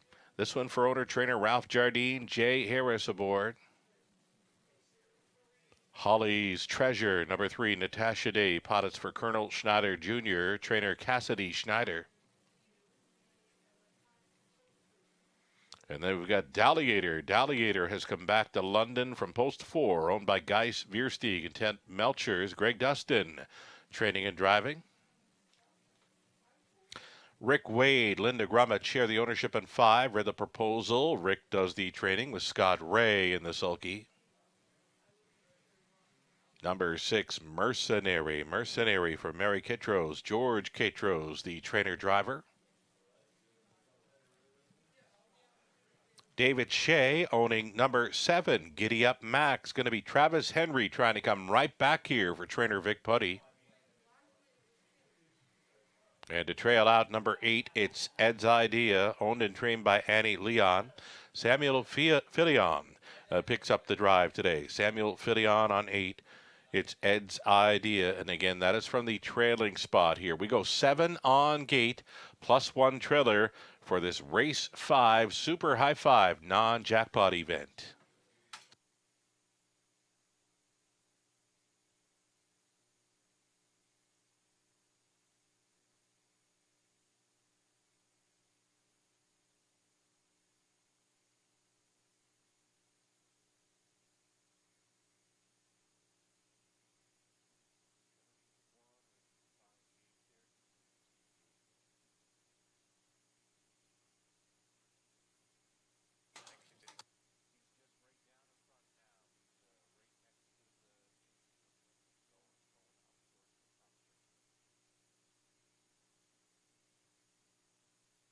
And number 8, it's Ed's Idea, did step out on track. There's a look at him with Samuel Filion on board for owner-trainer Annie Leon. And that, my friends, is your field for race number 5. Again, this is a high 5 event. We've got the Golden Genies of Enbridge Gas Inc. from Chatham in with us this evening. They're at the top of the fair, and they are going to be in the winner's circle, I believe, following race number 5 to take part in the winner's circle photo. So happy to have with us tonight, top of the fair, the Golden Genies of Enbridge Gas Inc. of Chatham. Enjoy your night, Golden Genies. And this race 5 event is for you.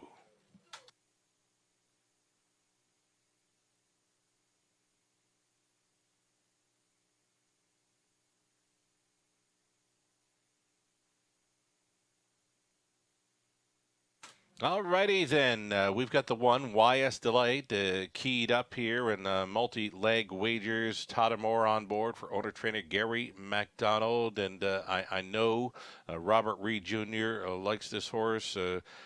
Garnet Barnsdale of Ontario Racing, he made this one his best bet selection. My best bet selection as well in the program. Even money right now. I was thinking, you know, if you could get 3 to 5 on this horse from the rail tonight, you'd be good.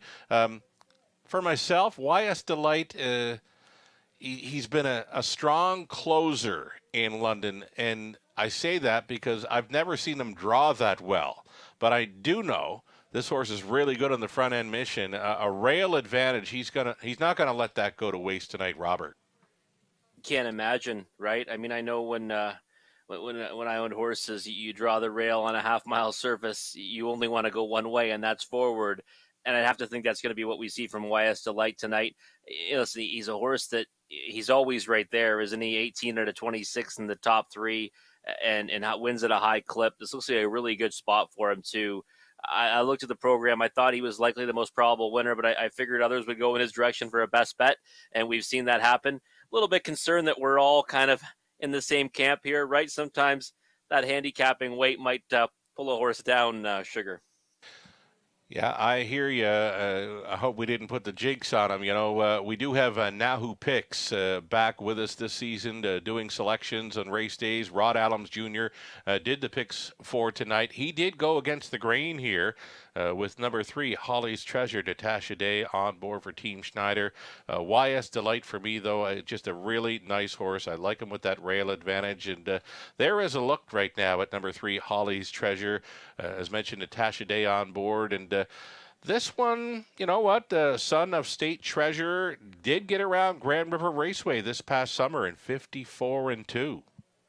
Yeah, he did. And you know what? He's one of my favorite horses, on the racetrack. He really is, because he's such a hard-working type. Hasn't really been in his best form as of late, though. That's why I couldn't put him on top. I put him in for second behind YS Delight. I think current form, you have to give the edge to YS Delight. But Holly's Treasure is a horse that will always give his absolute best, and I think that we might see that tonight from post 3. So I went 1-3 in here. It's kind of chalky. Holly's Treasure definitely could cause the upset if he does take a step forward off his current form. All right, so we've got a plan A in number 1, YS Delight, and Robert Reed Jr.'s got a plan B in number 3, Holly's Treasures. They get set to move forward here. Still have time to fire in late on this early high five. Getting a look at the trailing spot for number 8. It's Ed's Idea going behind the gate here. Samuel Filion, a number of drives with us here in London this evening. He's picked up a few catch drives on the back half of tonight's program as well. So we'll wish Samuel Filion all the best with number 8. It's Ed's Idea here as they go in behind. It's YS Delight. You're getting even money still. Harbor Light, Jerry, then Holly's Treasure, Dalliator, Read the Proposal, Mercenary, then Giddy Up Max for 7 on gate. 1 late. It's Ed's Idea. Picking up speed, and here they come. They're off. Long shot. Read the Proposal to take them on out of there. Up along the inside, trying to be second, YS Delight. Left out there in third, Holly's Treasure. Fourth and in, it's Ed's Idea. Bending through the opening turn, YS Delight knifing on through. Tottermore teeing this one up for a backside rush and a brush at 1-5. This is going to be YS Delight to take control. One of the longest shots on the board. Read the Proposal with that gate leave. Finds himself in second at 50-1. Quarter mile up in 28-2. Holly's Treasure looks at it from third. It's Ed's Idea fourth. Peeking to the outside in fifth was Giddy Up Max. Sixth and in for Harbor Light Jerry. A move off the back end now. There goes a Dalliator. The earliest trailer was Mercenary as they begin to pair up on the half-mile approach. YS Delight in command. Read the Proposal second. Quickly now, here's Giddy Up Max with some go. He's moved into second following a half of 59-1, a 30-4. Rated second frame for the favorite for the pace setter, YS Delight. He's got 3/8 left to go to seal the deal. He's got Giddy Up Max on his number pad now in second. Traveling third is Read the Proposal. Out there in fourth, though gapped on the cover now is Dalliator. A buried fifth for Holly's Treasure. Up and by 3/4, and they are smoking. 127-4 at that station. YS Delight is back on for full control. It's Giddy Up Max in second. Read the Proposal holding down third. Holly's Treasure a locked and blocked fourth. Dalliator keeping that one in is hemmed out there in fifth into the stretch, and it's still YS Delight still coming on the outside. Giddy Up Max running at a track though and running out of time. YS Delight just enough to hold off Giddy Up Max here. It's close for third. Read the Proposal was trying to hold against its Ed's Idea. 157 flat. YS Delight holding more for MacDonald.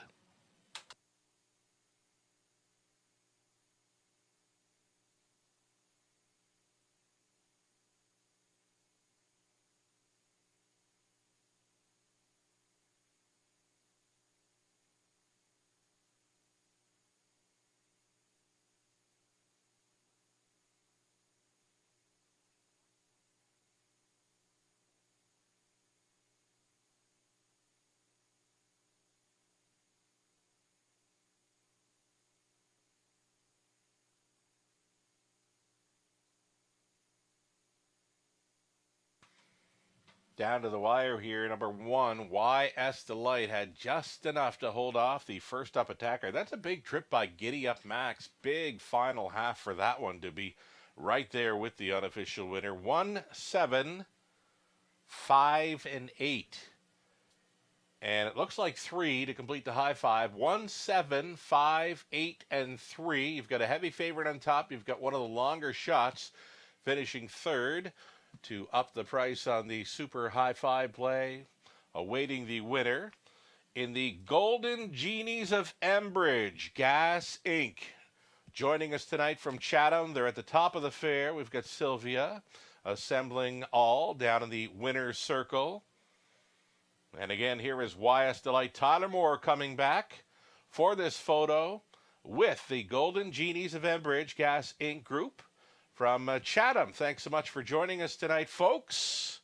YS Delight wins their feature race. This 5-year-old stallion, son of Better's Delight, out of Kiss Baby Kiss by Western Ideal for owner-trainer Gary MacDonald of Dundas. Tyler Moore was on board for the victory, pretty much gate to wire throughout in 1:57 flat. Congratulations, and thanks so much. Just keep an eye on the horses here, folks. There's a couple coming from the bottom turn, and once these two circle back, you'll be fine to cross.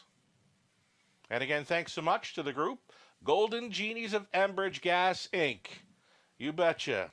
Thanks for coming down from Chatham, Ontario. Enjoy the rest of your night at the races.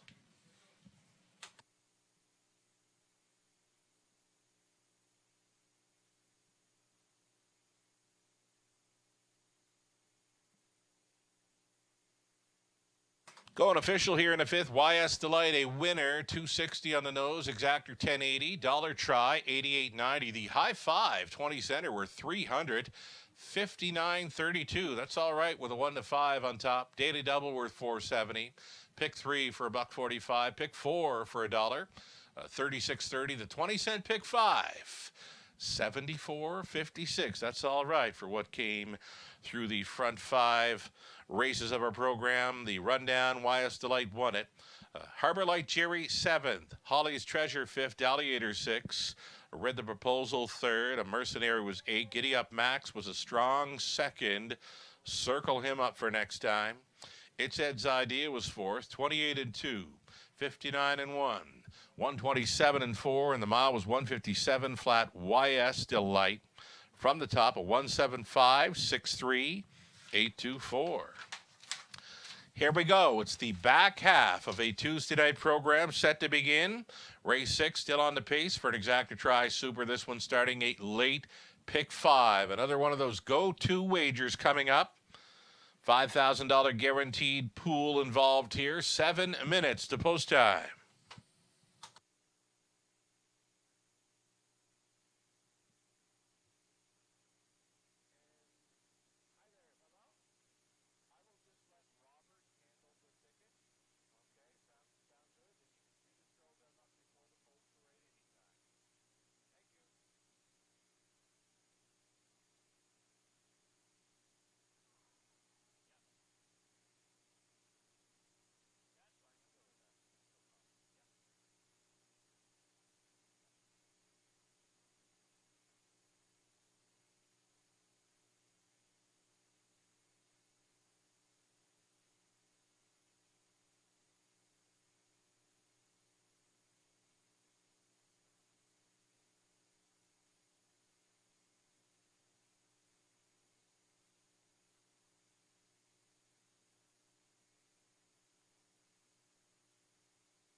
YS to Light converting as the heavy favorite in race number 5. Getting the job done at 1-5, closing out the early pick 5 wager. Still a decent payout, all things considered, for that sequence. But we get a chance to do it all again with the added late pick 5 this season at the Raceway. Get started right here in race number 6. The guaranteed pool is $5,000. And there is Sugar's ticket. Sugar not going with a single throughout this sequence. He's going to go with 2 in quite a few of the legs, but he's going to start off with 4 here in the opener, the 1, 3, 5, and 6. I'm in agreement there. I do like those horses, that assortment that he's using here in race number 6. In the race number 7, the second leg, which is also the second division of the OSS Golds for 3-year-old trotting colts, he's going to use a 2 and 6 safe conduct. And you're never going to get this, who I think is a very, very tough one to beat if he can get away well from post 6. In race number 8, the 2, 3, and 4 were mostly in agreement there as well. Race 9, the 1 and 3, I'm actually going to go in a different direction in that race as my top choice, but using similar horses. And then in the money leg, race number 10, the 1 and 6. It's Azakar, the 1 and the 6, Neon Lights. Neon Lights is one that I do think has a good chance to take that one down in the finale, and I'm fond of that one as well. So that's Sugar's ticket. Mine, I think I did singled up in race number 2, and that's a tricky spot for a trotter from post 6 here. So 2, 3, 5, and 6 for me, again very similar to Sugar's ticket here early, and then the numbers are kind of the same throughout. Except I'm going to single you're never going to get this in race number 7. Just think that, he's been racing really well at the OSS Gold level. Dominant score, August 25th at Mohawk Park. The question is, will he get around this surface and can he get away well from post 6? If he does, I think he will be a winner. Race 8, the same numbers as Sugar with the 2, 3, and 4. Race 9, he went 1, 3. I'm going 1, 2. And I made the 2 Village Juror my top selection in there. Like the way he raced last time. Now he's in for a condition claiming tag. And I just think that, it looks like a really good spot for him to try to go right on down the road. And race number 10, the 6 and 7. So again, I really like Neon Lights. Petro Angel's one that I don't like post 7. I do see some breaks recently, but I think that she's good enough to get the better of this field with the right kind of trip. But I do give a real big lean in the direction of the 6. Neon Lights in there. So that ticket for me, kind of economical, right? $9.60 for a 20-cent ticket. And again, singling up on a trotter that I do think is the best in that OSS Gold division, as long as he minds his banners and can get around the half-mile surface here at the Raceway. But you've got a couple minutes to map out your winning wagers for this late pick 5 sequence. Again, the pool is guaranteed at $5,000. And we'll come back after the post break, take a closer look at the upcoming dash.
On track, post parading starters for race number 6, opening leg of tonight's late pick 5. It kicks off here. Exactor Tri Super also featured number 1 straight talker, Colin Kelly on board for Doug Hastings and Brian Dolly. Mike Arthur conditions.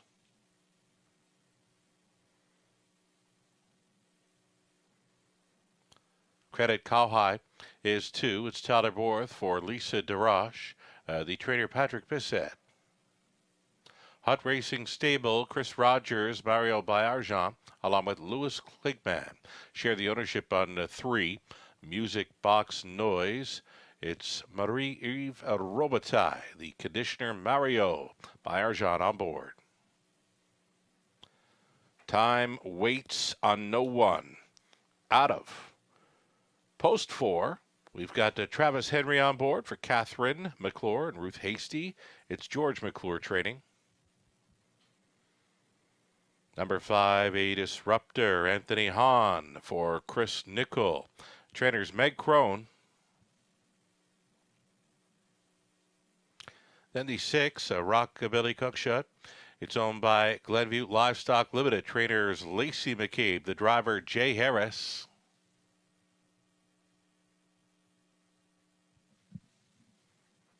Seven outside, Ace 44 Money. Scott Coulter is on board for Steve Coulter, as well as Colin Densley Burrows. It's Steve doing the training. And a trail outpost 8 for Dustin's Girl, owned by Len Gamble. The trainer is Dave Degno. Brett McDonald to do the driving. 8 pacers then for an Exactor Tri Superfecta. Opening leg of a popular pick 5 wager, a current favorite in number 6, a Rockabilly Cookshut. Getting a look at that one now, and right on the bit in a top selection, I believe. Yes, indeed, Robert Reed Jr. top selection is at number 6, and Hanover start last time out. And didn't work out for this one. Had to go first up for what appears to be an extremely long ways, though had gate-to-wire victories before that over Clinton and Flamborough. Rockabilly Cookshut in need of a trip here to score as a favorite, Robert. Yeah, I think, front end mission is going to likely be the game plan, even from post 6. That's how she's best. There's no question about it. That started Hanover, trailing post, got away 4th, no choice but to go. Went, and then, like you mentioned, sure got a real difficult trip after that. All 6 victories came over half-mile surfaces, including one right here at the Raceway in the preliminary legs of the City of London. So I think that Rockabilly Cockshot is one that you've got to look at here and say if she can get to the lead, she's going to be very difficult to catch. But, that's sometimes a big if, right, from post 6. But I do think that she's got the speed to do it. So she's pretty fired up tonight, too. Right on here, 6, Rockabilly Cockshot. One to think about. The horse players are behind this one at 7-5. Now, I believe I've got a 3. 3 and 5. You've got the peg for 2nd and 3rd. I've got the 3 on top of my selections here. Music Box Noise. Mario Bayarjan with a rare trip to London this evening. You probably have a better idea what this horse could be capable of coming in from Woodbine Mohawk Park. Yeah, the starts at Mohawk Park obviously is against, much tougher competition and did make up some ground, 27-2 last time. To be honest, the start at Grand River was one that really impressed me to the point that I was kind of keenly watching her at big prices at Mohawk Park in her last couple. She did complete the Super 2-back, but she was second in a pretty good effort to Shadow and Red's Honey and sat a 2-hole trip throughout and stuck around at 10-1 on that occasion. So she's shown that she does have some foot off the gate. Obviously, you're not going to see it last time from post 9 and non-winners of 1 at Mohawk Park, but I think we might see her try to leave out and get spotted today. 9-2 is more than a fair price on her. I thought she might take more support than that, but a lot of that is going in one way right now, and that's to the 6 right now is 3-2.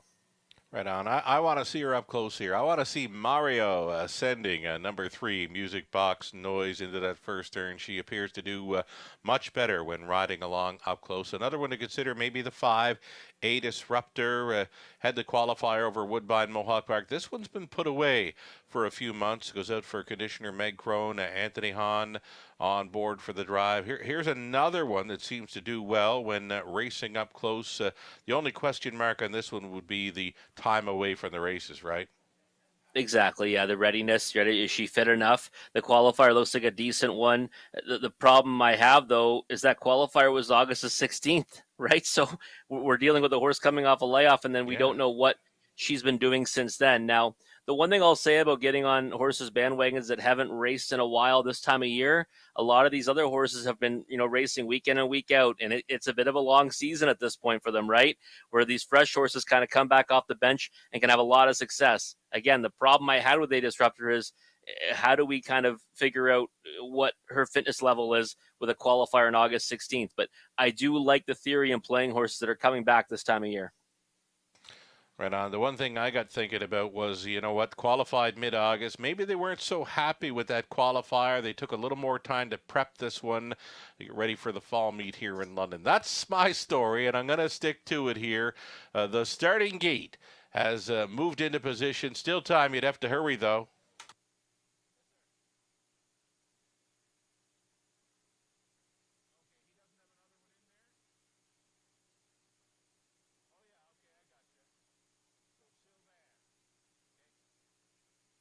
Getting word right now, it was a correction actually from racing officials. Just been handed a correction from racing officials. Race 8, number 3, Tama Houdini.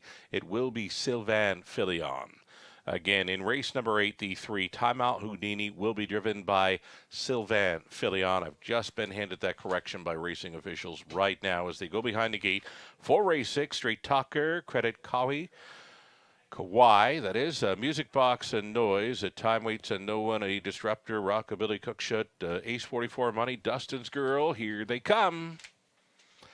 They're off. Getting the marching orders early. Rockabilly Cookshut crossing right on over, and she makes the lead. It's where she wanted to be.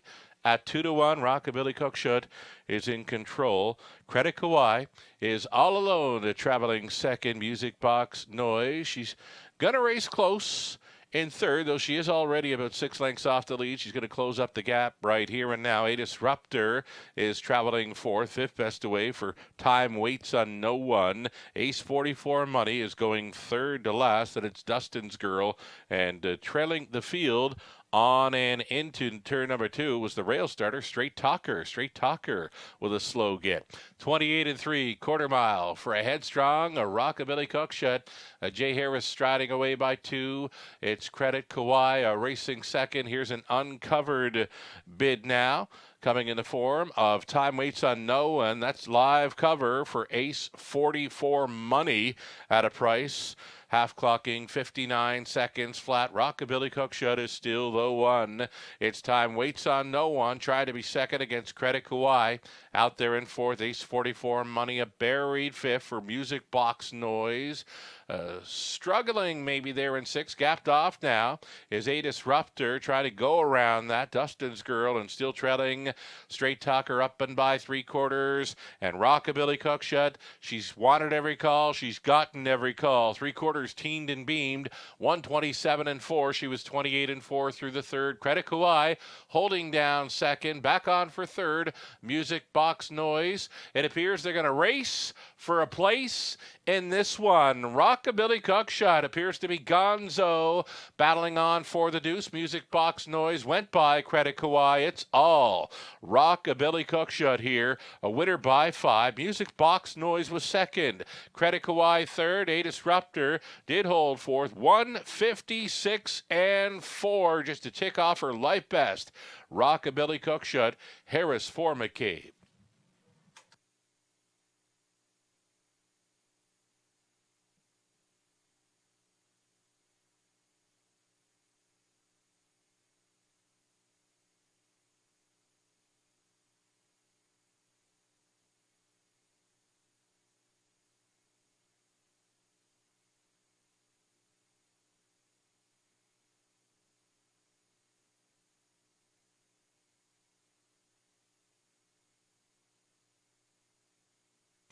Number 6, a Rockabilly Cookshot, an easy winner there. Robert Reed Jr. all over the superfecta here in race number 6. 6, 3, 2, and 5. It's unofficial.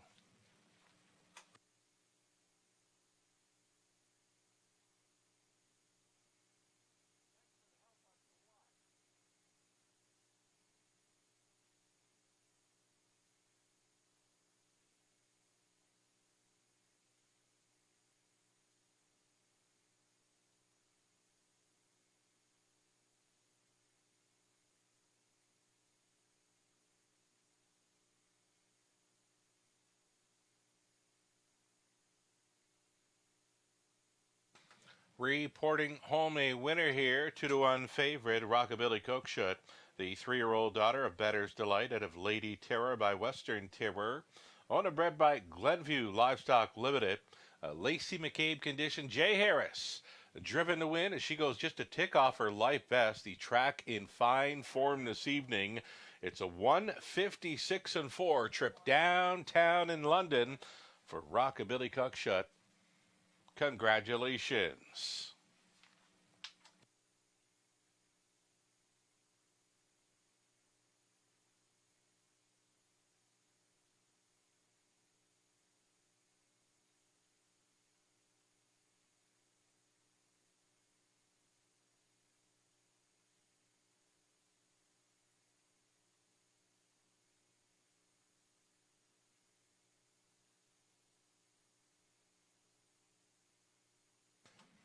Going official here in the 6th straight. Tucker was 5th. Credit Kawhi was 3rd. Music Box Noise 2nd. Time Waits Unknown 8th. Atis Ruptor was 4th. Rockabilly Cookshot was a race winner. Ace 44 Money 6th. Dustin's Girl 7th. 28 and 3, 59, 127 and 4 in the mile. 156 and 4 all the way for Rockabilly Cookshot. The top down a 5-3-2, 8-4-1. 6-7. 6:30 to win. Exactor came back at 22.30. Dollar try, 69.75. That's superfecta, pretty much selected by Robert Reed Jr. 6-3-2-5, $230.90. 20 center came back at 46.18. Race 7 up and coming. If you missed on Rockabilly Cookshot, you can come back and try for the late pick 4. A late pick 4 here in the upcoming 7th race. Ontario Sire Stakes Gold event for the 3-year-old trotters. Over $100,000 in purse money up for grabs. Samuel Filion will be driving number 3, Drinks at Home, for this exactor try, superfecta, and opening leg of a late pick 4 in London. Another $7,500 guaranteed pool to chase after. And just updating in race number 8, number 3, Timeout Houdini. It was a correction given to me just prior to race 6 by racing officials. Sylvain Filion driving 3, Timeout Houdini in race number 8. 11 minutes to post time on the late pick 4 here in race 7.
Rockabilly Cockshot getting the job done in race number 6. A good result for yours truly, as Sugar noted.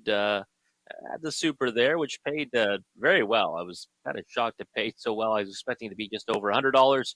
Paid significantly more, so we'll take it. Alive in that late pick 5 sequence, but you might as well still jump in on this late pick 4. I know I will be guaranteed at the late pick 4. I believe is guaranteed at $2,500. So you know what? I'll have to confirm that guarantee for you. But coming up here in race number 7. It's going to start off with the OSS Gold Division, and this is a real, competitive looking race, and made more competitive by the post draw, right? Because I really liked obviously the 6 here. That's going to be my single, but I understand why the money's coming in for Safe Conduct, who is the 2 right now. Sugar's going to use them both, and I think that's probably a wise move, but I'm gonna just go with a single here with the 6. You're never gonna get this. In race number 8, 2, 3, and 4, we kind of see that race very much the same. I think it's a competitive looking trotting event for non-winners of $3,500 last 3. I am going to go with Timelo Houdini. Again, the correction was made. It is going to be Sylvain Filion aboard, Timelo Houdini in there, and that's certainly no issue with me. And I think that those 3, the 2, 3, and 4, are the best in there. Sorry, guaranteed pool $7,500. I'm trying to jip you guys by $5,000. It's actually $7,500. The guaranteed pool here in the late pick 4. 1 and 3 in race 9 for Sugar. Again, I am on the 2. Village Juror is my top selection, but I do like the 1 Harlamov as my second choice in there. Words Escape Me is my 3rd choice in that race. I understand why Sugar's using him. I do lean towards the 2 Village Juror though in that one. And then in race number 10, the 1 and 6 for Sugar, Azakar, and my top pick, Neon Lights. I'll talk more about that one in just a moment. We see my ticket now. So again, this late pick 4 guaranteed at $7,500. A real great wagering opportunity here in races 7 through 10. Whether you're alive or not in that late pick 5 wager, you got to jump in on the late pick 4. For my ticket, I am just going to single up on the 6. You're never going to get this. This is a horse that I think can navigate post 6, can navigate this surface, should be good to go in here. Has worked from difficult posts at Mohawk Park. Obviously, it's a little bit tighter here at the Raceway, but I do think that we've seen this horse be sure-footed, and I think this is a great spot for him. Jeff Gillis has him in fine form right now, has been racing against older horses and accomplished middle condition horses, and now gets back to his own people here, fellow 3-year-olds in this OSS Gold event. Race number 8, 2, 3, and 4. Again, see that race exactly the same as Sugar. Race 9, I lean Village Juror. I do like Harlamov. And then in race 10, I do like Neon Lights as my top one in there. And it should be noted that he is for sale right now on Gate. He's up for auction. The auction ends tomorrow. So this is going to be his last race, last chance to see what he can do before that auction closes. He's currently at $9,200 for sale on Gate. So we know that there's no tomorrow, so to speak, for this horse, Neon Lights, for his current connections back in the barn of Jason Libby. And I think that this looks like a really good spot for him to leave out of there, maybe sit a trip, maybe try to cut it. Either way, I like him to emerge victorious in the finale. Also using Petro Angel, just think she figures to kind of be competitive with this group if she can mind her manners and get off the gate from post 7. So my ticket, relatively inexpensive, right? Just $2.40 for a 20-cent wager. Again, the guaranteed pool $7,500 on this late pick 4, and you're got about 3 minutes or so to map out your winning wagers for this sequence. And we're going to come back after the post break, take a closer look at this upcoming dash.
Okay, here we go. Starters entering the track. Here we go with Ontario Sire Stakes Gold Trotters. These are 3-year-old colts and geldings. The battle for a purse of well over $100,000. You're looking at one. This is Royalty Beer. It's Brett McDonald for Écurie Maguire Inc. along with the J.F. Maguire of Quebec. Richard Moreau conditions. Chawalambos, Christoforou, along with Irvine Holdings, Inc., the owners. Camilla Christoforou trains. Chris Christoforou drives. Welcome back to London, Chris. Aboard number 2, Safe Conduct. Drinks at Home at post 3. Samuel Filion picks up the call for Determination, the trainer Luke Play. Promise for Life, adding Lasix for this at post 4. Bruce Richardson for RAW Equine Inc., along with SNR Racing Stable Inc. Rene Dion trains. Fire Inside My Veins, 5. Sylvain Filion for owner-trainer Gary Lance. Jeff Gillis, owning and training, number 6. You're Never Gonna Get This, Jody Jameson. Outside chance for 7, Evil Guy. Trevor Henry for the owners, Bill Maines and William Cripps. Shannon Henry training 7. Evil Guy, again, it'll be Trevor Henry driving.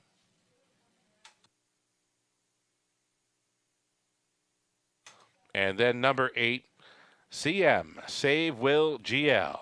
For a numbered Quebec Inc., along with Serge Ladard, Francois Dupuis, and Ron Kelly, Dominic Ladoux conditioned. Scott Young, the answer, does the driving here. So there you have it. 7 trotters on gate, plus a trailer for Ontario Sire Stakes Gold in London. Scoring down, here is the 7, Evil Guy. Again, Trevor Henry driving for Bill Maines and William Cripps. Shannon Henry conditions.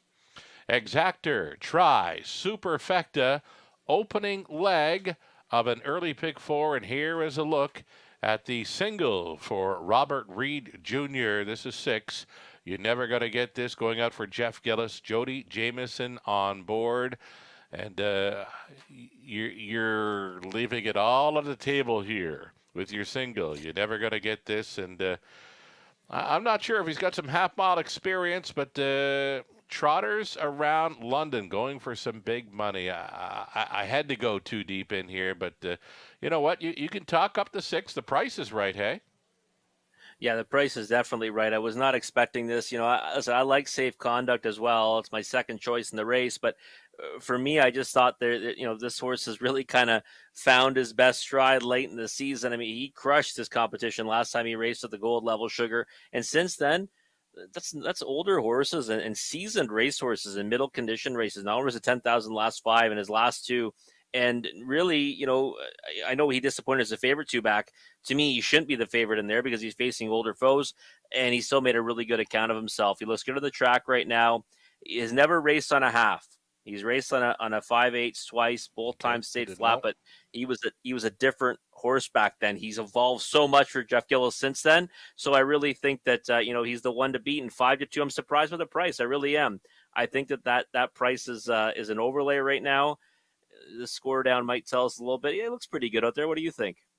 He does look scoring down. He's cornering well, and I'm liking his chances as well. As you mentioned, winner of his last gold event, quite easy, and in that gold event race was the 2, Safe Conduct, and Safe Conduct in there had finished 3rd.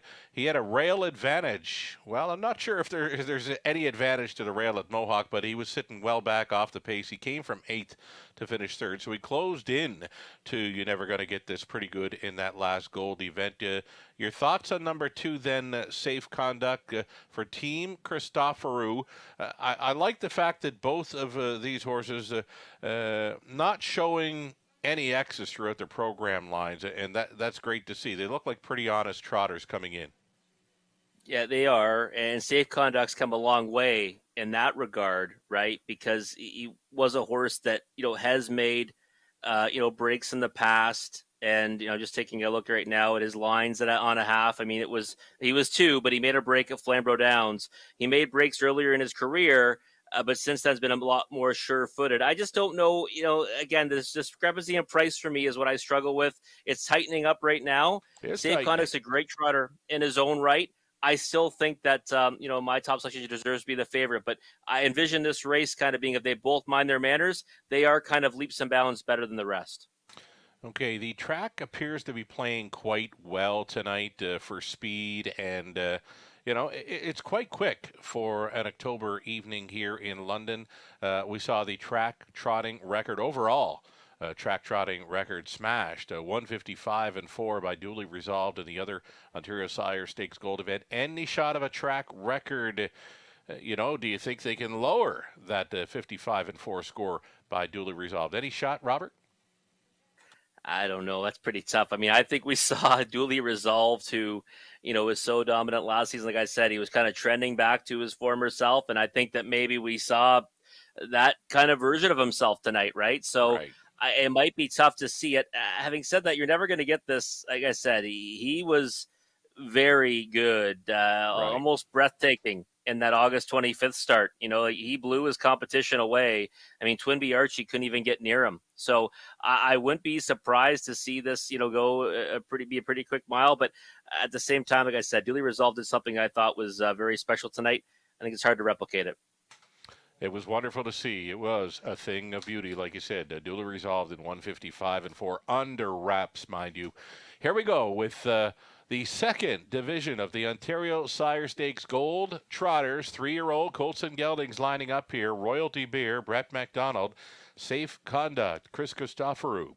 Drinks at Home, Samuel Filion. Promise for Life, Bruce Richardson. Fire Inside My Veins, Sylvain Filion.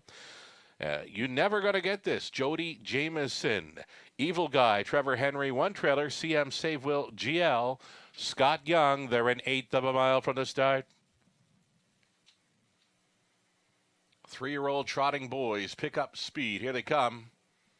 Ontario Sire Stakes Gold. They're off. It's on.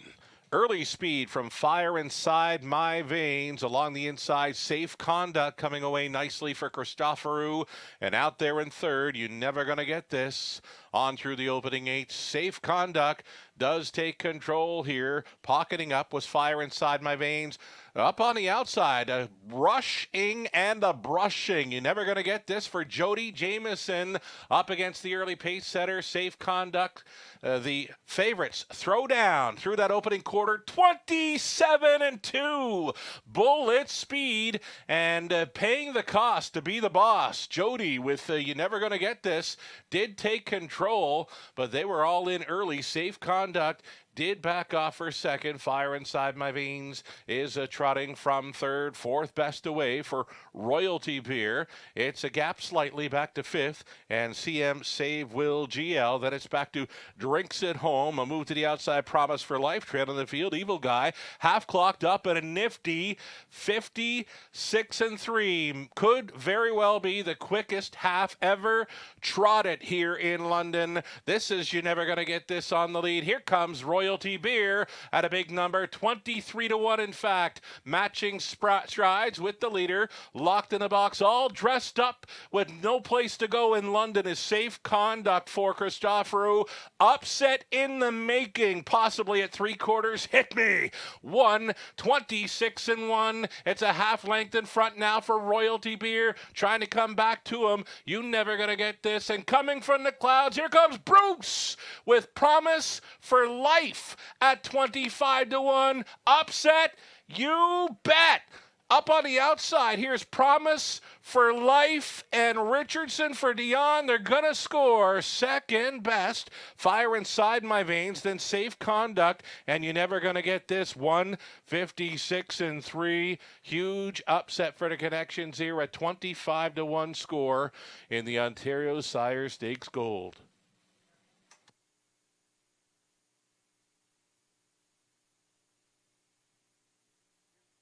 Judges' inquiry here, of course, they're going to review the stretch drive, hold all tickets till the result becomes official. Judges' inquiry involving the stretch drive.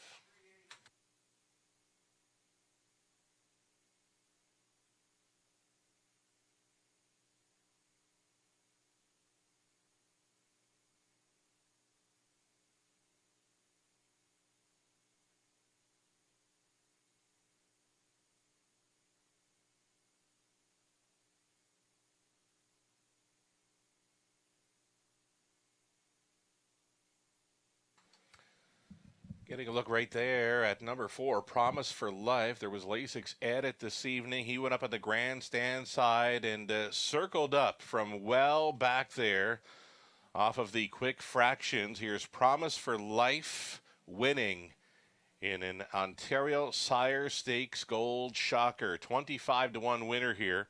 Over the 5, Fire Inside My Veins, also at 25-1. Then 2, Safe Conduct, who got caught behind the quick fractions of You Never Gonna Get This, who stayed on for 4th. It's a 4, 5, 2, and 6 unofficial.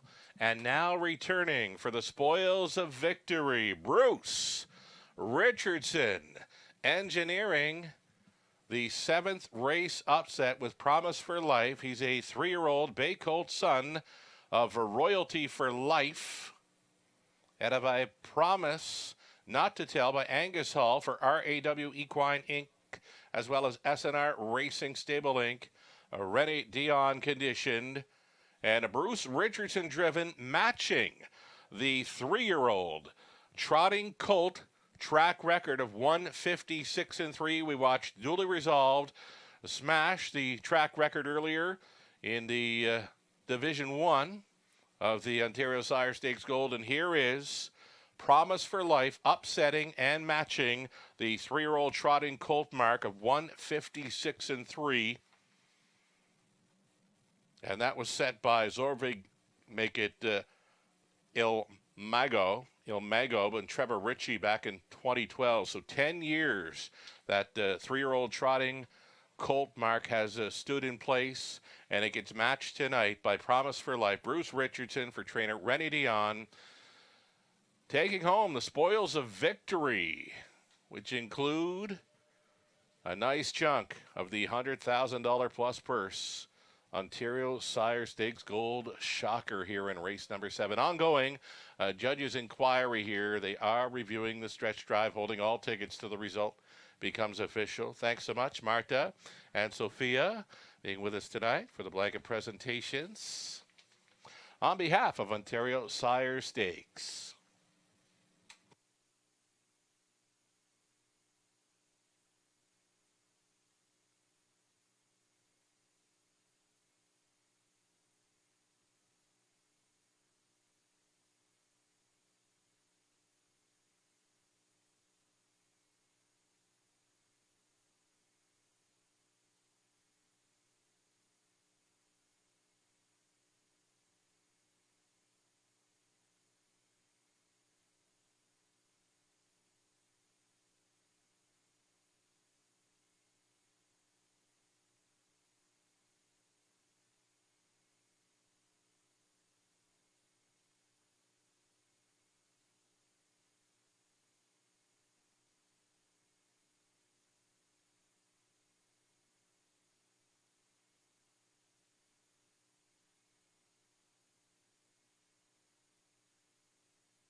Again, the ongoing judges' inquiry. They're taking a look at race number 7 through the stretch. Evil Guy happened to take a spill. Trevor Henry and Evil Guy were right back up and headed towards the paddock. So, again, the ongoing judges' inquiry here for race number 7 involves the stretch drive.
Again, ongoing judges' inquiry. They are speaking with drivers involved here for the stress drive of race number 7, holding all tickets still.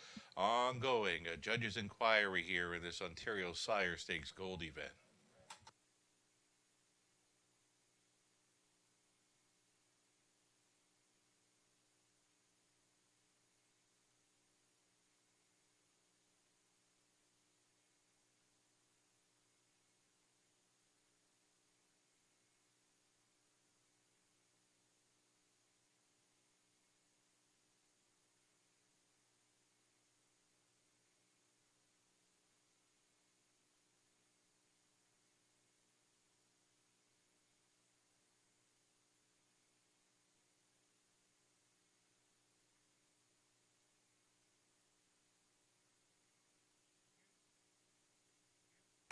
Result of the judges' inquiry thus far, the judges' inquiry will not affect the top 4 finishers. Again, a judges' inquiry still ongoing, but it will not affect the top 4 finishers. 4, 5, 2, and 6 will look to stand here in race 7.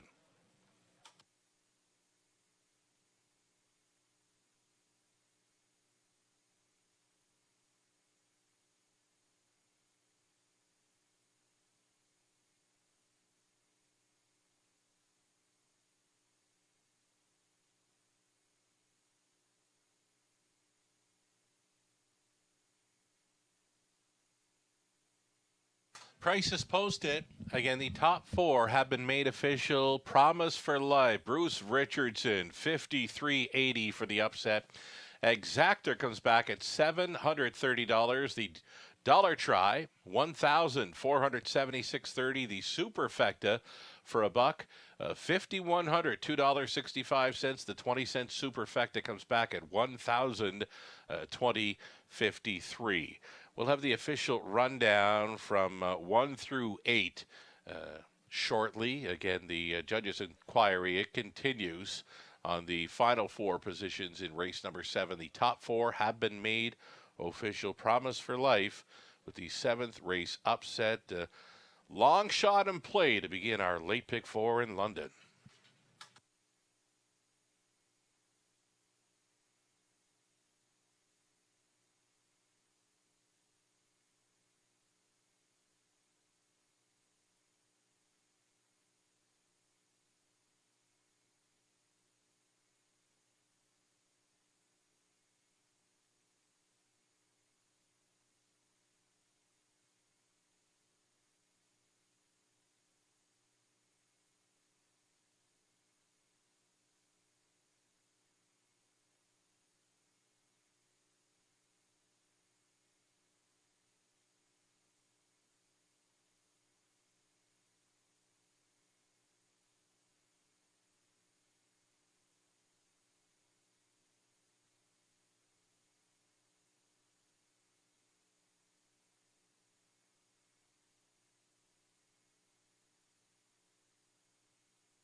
All right, I do have the official rundown 1 through 8 here for race 7.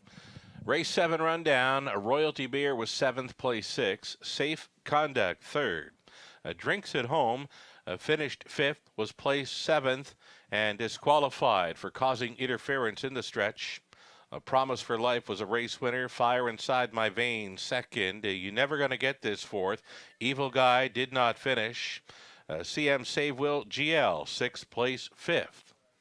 Mile time of 1:56 and 3, matching the track trotting record for 3-year-old colts here in London.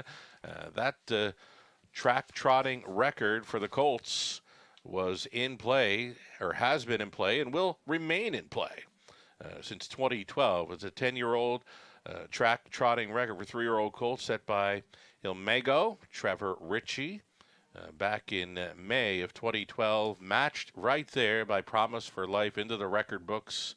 Bruce Richardson on board. From the top, a 6-3, 7 and DQ'd, 1-2, 4 DNF, a 5 on the bottom. 8th race, up and coming, still on the trot for it. It's going to be Sylvain Filion driving number 3, Timeout Houdini. 8 trotters for this exactor try, Superfecta, the start of a pick 3 play in 6 minutes.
Three minutes.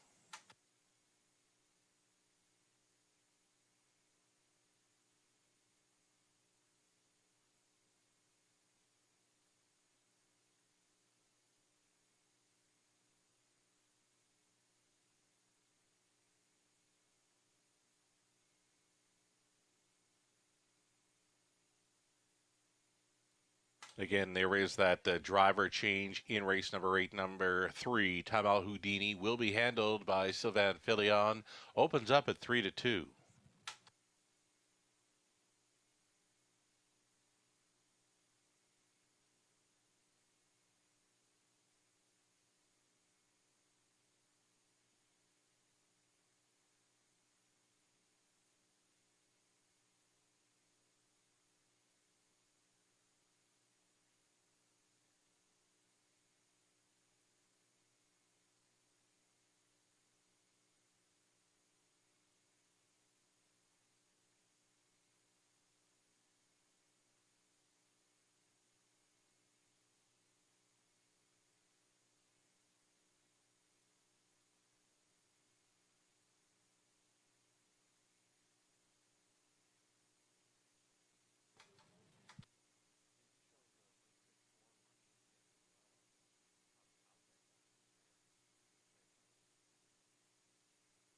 There's your live money left in play. If still going forward in the late pick 5, only $43 live from the pick 5 pool of $12,000 plus. That comes after the upset victory by Promise for Life in race number 7. We're going to go back and catch up with the late pick 4 live money as well.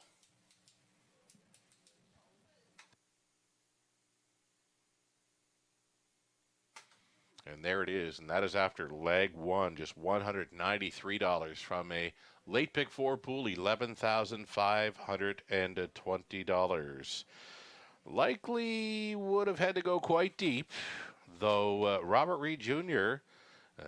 Does mention Promise for Life on his Twitter feed, was doing so well over the half-mile tracks, so could have been included in some late pick 4 tickets without using that all button. Promise for Life, 7th race, Ontario Sire Stakes Gold, shocker.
Here we go, still on the trot for race number 8.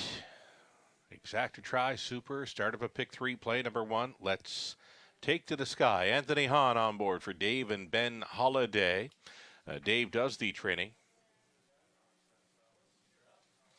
At post 2, Insanity, Jason Ryan for Michael Goldberg, the trainer Tisha Symes.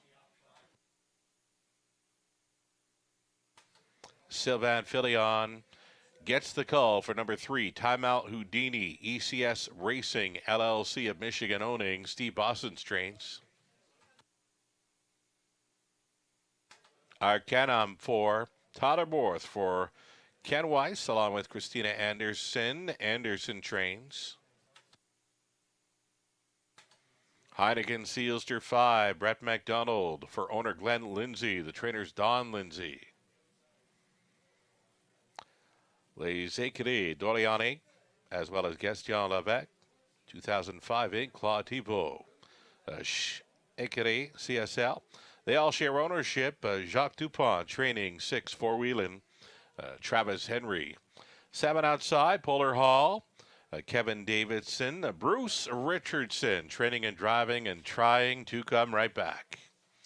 And a trail out, number 8 is Super T. Colin Kelly on board for John and Chris Shake with John training. Those are your 8 trotters here to contest race number 8 in London. Exacta Tri, a Super, and a pick 3 play.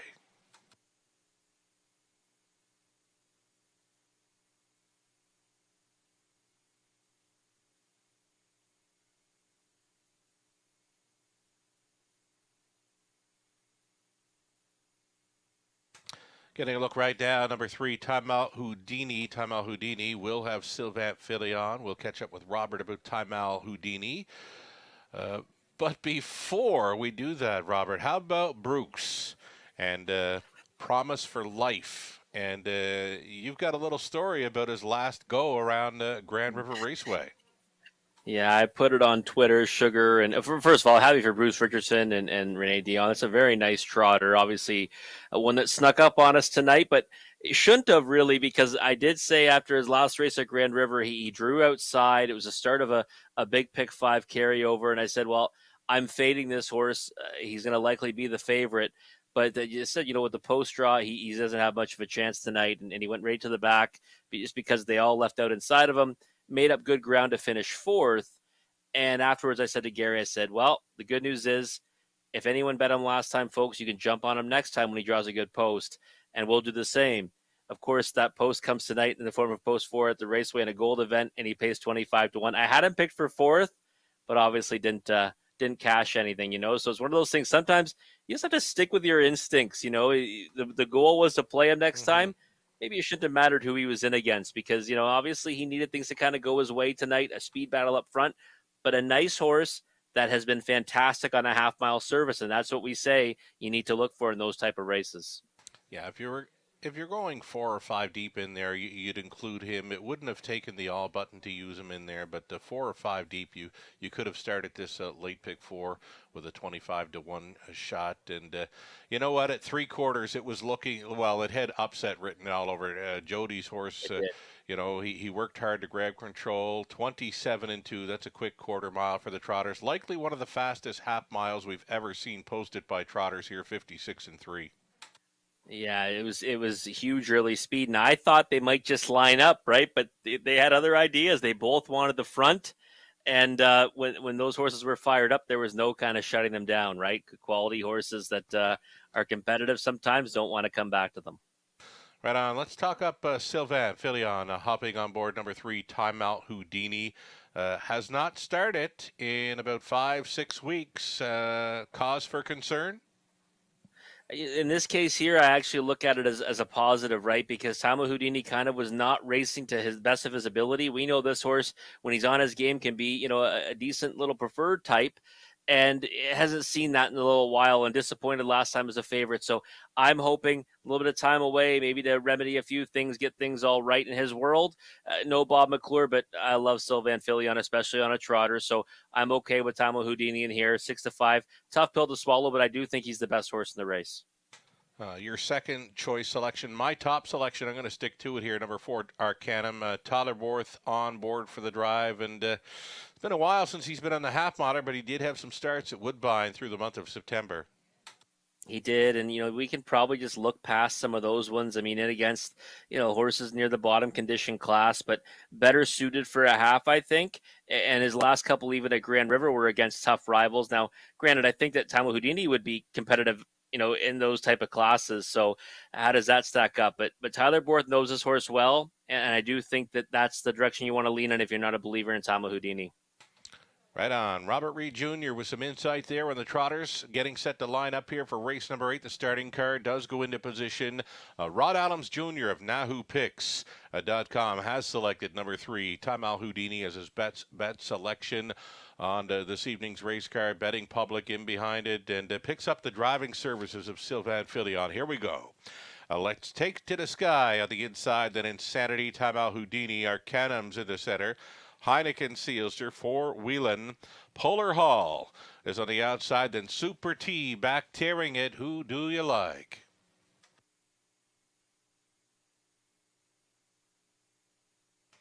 A 16th out. Here they come. Off and trotting Insanity for the lead. Timeout Houdini up between trotters. Wide side Arcanum. Those 3 together in that opening turn. Cornering well. Timeout Houdini will reach up to grab control here for Sylvain. Timeout Houdini does make front here at 6-5. Second best Insanity away in third. Let's take to the sky. Sliding into fourth was Arcanum. Away in fifth, Heineken Sealster. Trotting at a 6, Super T. Seventh is for Whelan, and the trailer Polar Hall single file by the quarter mile, put up in 28-2. Timeout Houdini taps it up here midway through turn number 2. It's Insanity for the trip. Let's take to the sky. Continues third, thinking about it fourth. Arcanum getting a good look to the outside there for Borth, and is gonna go. Following up on that move, Heineken Sealster staying in with Super T. underway for Wheeling and still trailing Polar Hall 59-1. Halftime 30-4 through the second frame for Taimal Houdini. Right there in second, Insanity. Continuing third on the bit for Hahn. It's Let's Take to the Sky, an uncovered bid for Arcanum. Striding up here for Borth and following on that move, Heineken Sealster. Setting it up third over for Wheelan. A buried seventh now for Super T. Polar Hall is last. Here's three quarters. 129-1. Timeout Houdini still going forward, though Arcanum is going to go by. Arcanum at 7-2, reaching up now to grab the lead. Timeout Houdini had no answer. Heineken Sealster keeps on coming, has moved into second. That's cover for Four Wheelan, who continues to close. Backing up here abruptly, Timeout Houdini. This is Arcanum and Tyler Borth. Home to win the 8th in London. Second best, Heineken Sealster. Punching through late and trying to be third was Insanity over Four Wheelan, 159-4.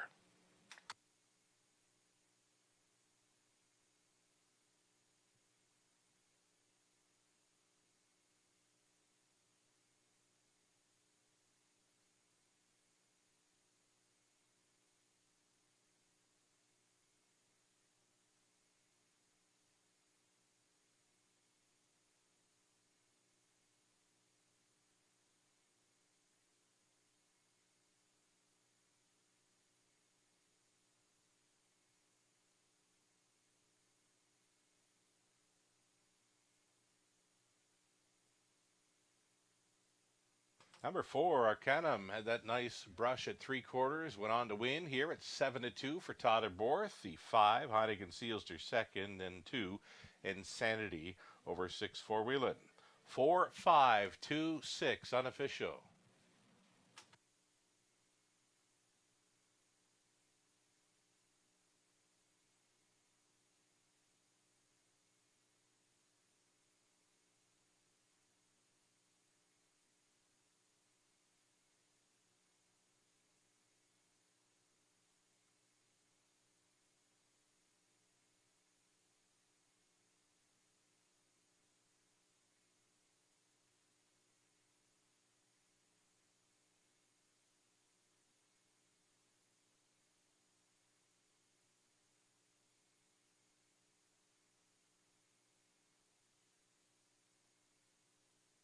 Tyler Borth back with another winner in London. This is Arcanum, 6-year-old son of Archangel.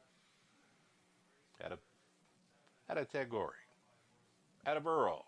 By Earl, that is. Ken Weiss, Christina Anderson sharing ownership with Christina training. Arcanum, 9th career win and 5th of 2022. A winner tonight in London, 159-4. Congratulations. He pays $9.20, exactor $72.60, dollar try $116.20. The super for a buck $400.45, a 20-center worth $80.09. Let's Take to the Sky, finish 6th. Insanity 3rd.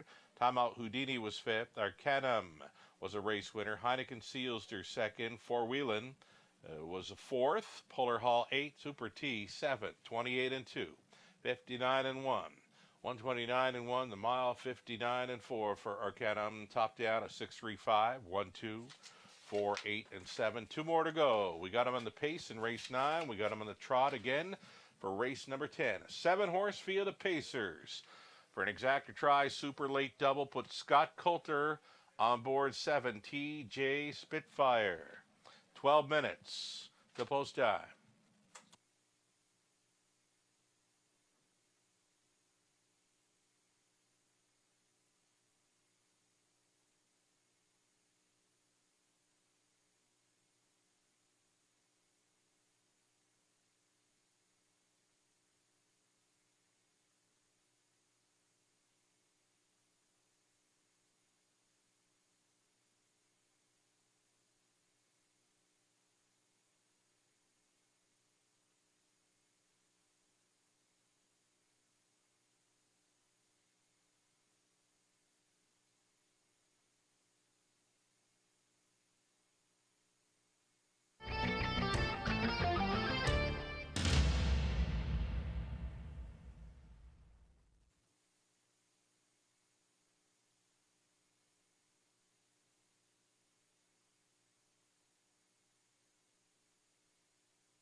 With more than 150 years of tradition behind it, Century Spring Farms has built a reputation for raising and breeding champions.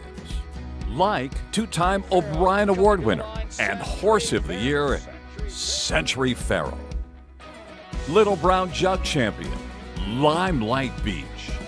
And current OSS stars, Century Invader and Century Inspector. Their sprawling 200-acre farm in the heart of southwestern Ontario is the ideal location for raising healthy and happy youngsters. Be sure to check out their yearling lineup at this fall's London Classic Yearling Sale. Century Spring Farms, producing champions in Ontario and beyond. Dean and Ashley Wilson have 35 yearlings consigned for the 2022 London Classic Yearling Sale. Sires of our yearlings include 8 by McWicked, 5 by Muscle Mask, and 4 by both He's Watching and Big Jim to lead the way. Other top sires round out the balance of our yearlings. Check out our website at deanandashleywilson.ca for all our yearlings videos and pedigrees. Contact information is also there if you want to set up an on-farm viewing appointment. See you at the sale October 17th, 18th, and 19th.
One final pacing event this evening here in race number 9 before we get to those high 5 trotters in race 10. Looking at the field, it's a $15,000 condition claiming event. Number 1, Karlamov. It's Brett McDonald driving for Fred McDonald, the trainer Dominic Ladoux. A Village Juror as opposed to Jody Jameson driving for Angela MacArthur. Mark McQuarrie trains. Scott McDevitt, Tom Broadhurst, Don Douglas, Shirley Griffin, they all share ownership on the 3. Words Escape Me with Scott training. Lauren House in the driver's seat. Fooling Yourself, the 4. Jay Harris for Russ Gurley. Trainers Derek Anderson. Troy Cochran, the owner-trainer of 5. Cimarron Pat. It's Tyler Borth in the sulky. Lifeguard is 6. Travis Henry for Leanne Davidson, as well as Bruce Hayes. Darrell Laver conditions. And the 7 TJ Spitfire now reading Scott Coulter on board for Chris Kane and Sheila Lebetz. Chris does the training. 7 Pacers then for this exactor try. Superfect to the start of a late double.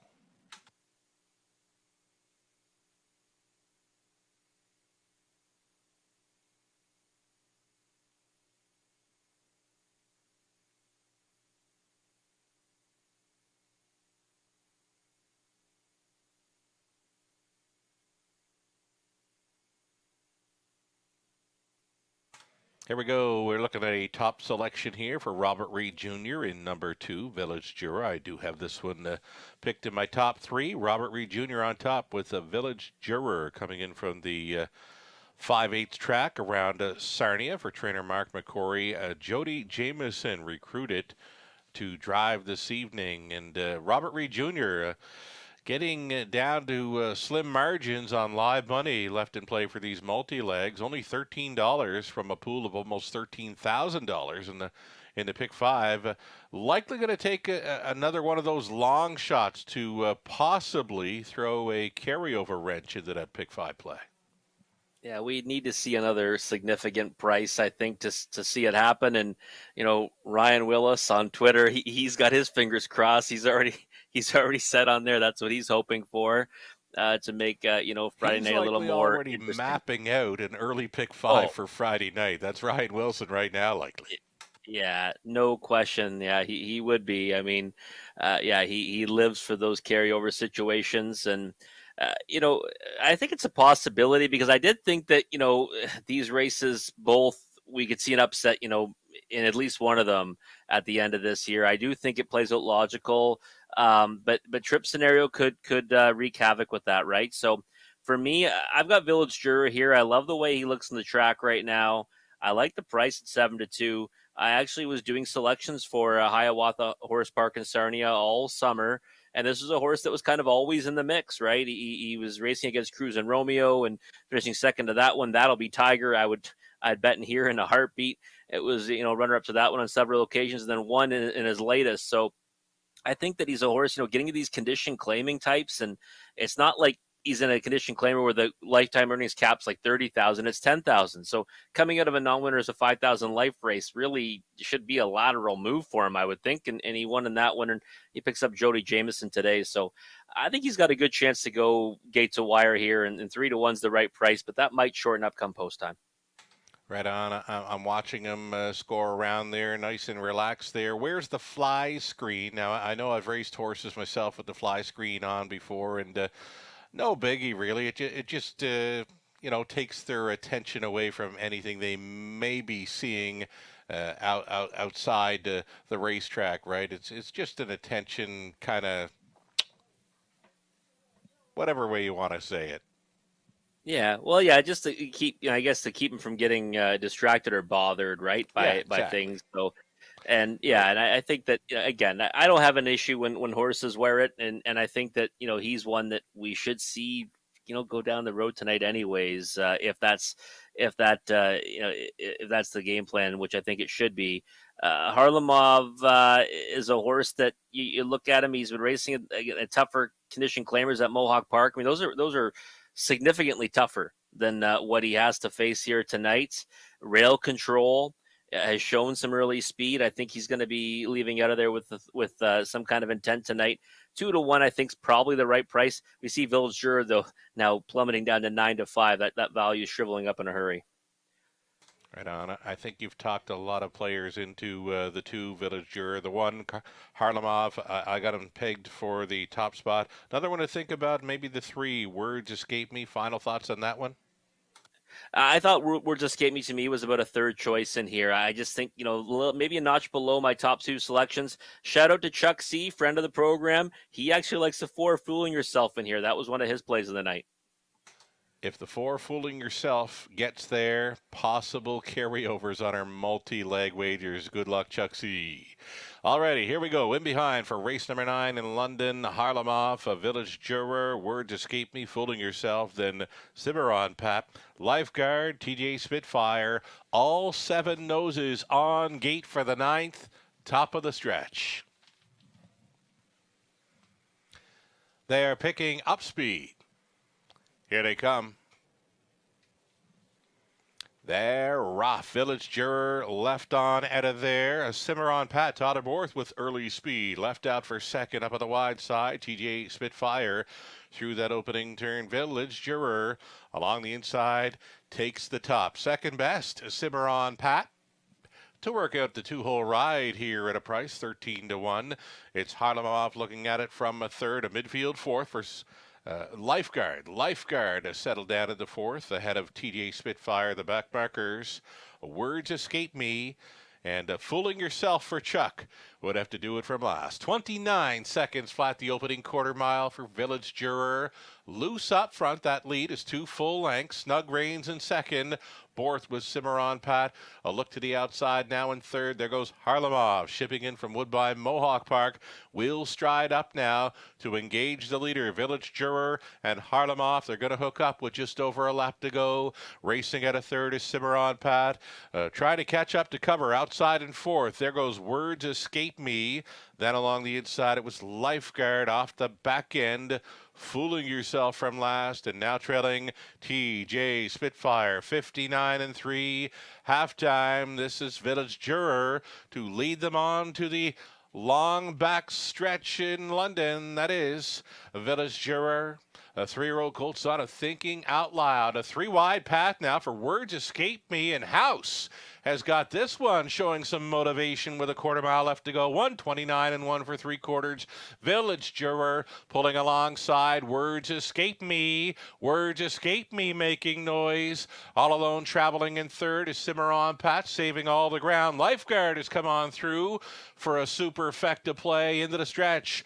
Words Escape Me for House went by at 4-1. Words Escape Me drawing clear. It's going to be the green shadow roll under the wire first for Team McNiven. Second best was Village Juror. On to take third appeared to be Lifeguard, and 1:59.4. Never better.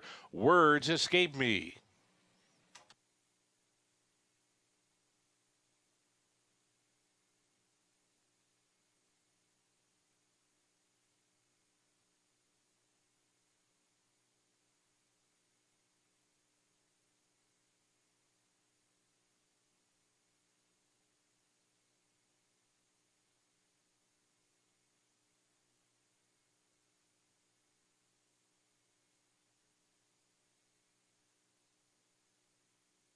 Unofficial here. Number 3, Words Escape Me. A strong closing move up the backside and now drew off from them in the stretch.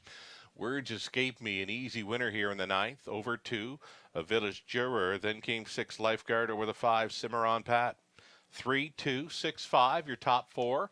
Unofficial, a little more value included here in the multi-leg wagers as we near our 10th and final race. Waiting on Words Escape Me for that one's winner circle photo.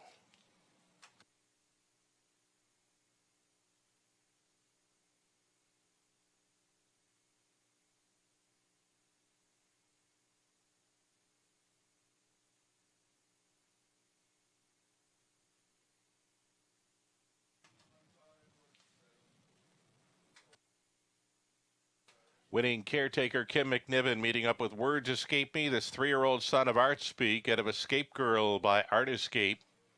Owned by Scott McNiven, Tom Broadhurst, Don Douglas and Shirley Griffin. Scott does the training. Lauren House on board for the victory in a new lifetime best of 159.4. Words escape me.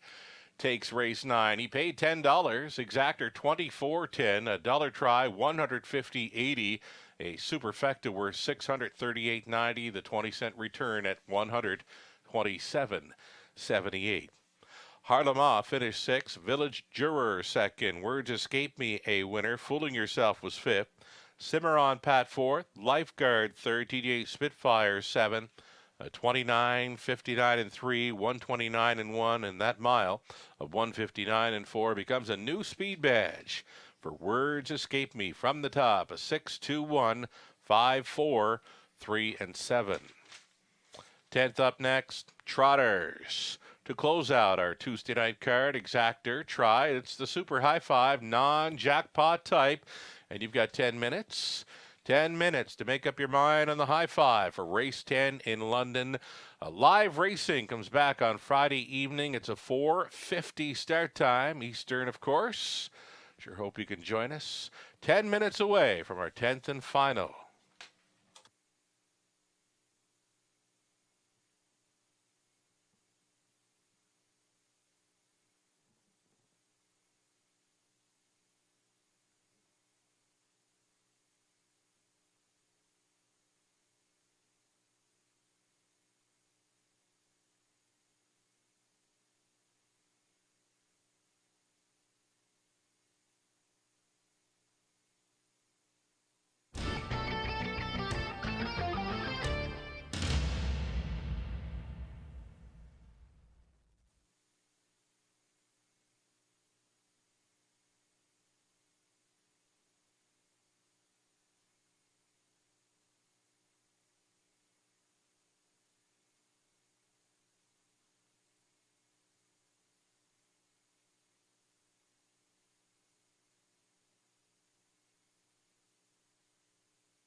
Pick 4 will pay some large ones. Pick 5 will pay some large ones, right?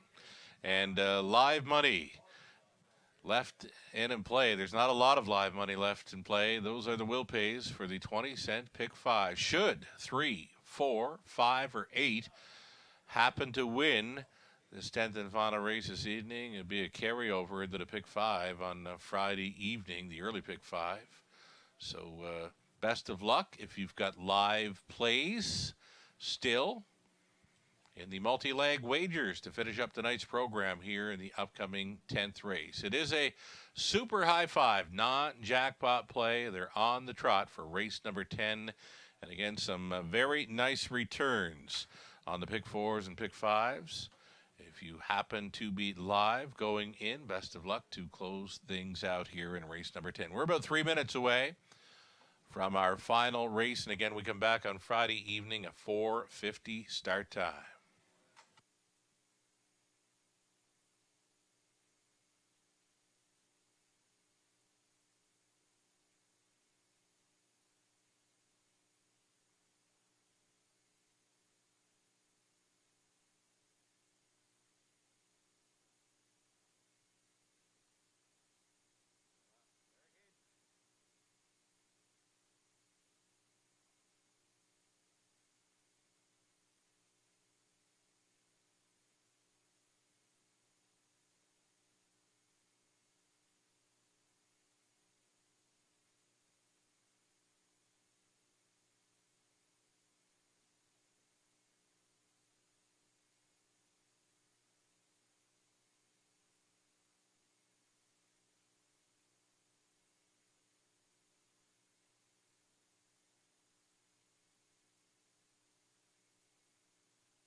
Getting set to post parade them here for race number 10. So, live money in play. Everything is live on the Pick 4 except for horses 3 and 4. Should 3 or 4 happen to win, there would be a Pick 4 carryover going into Friday night.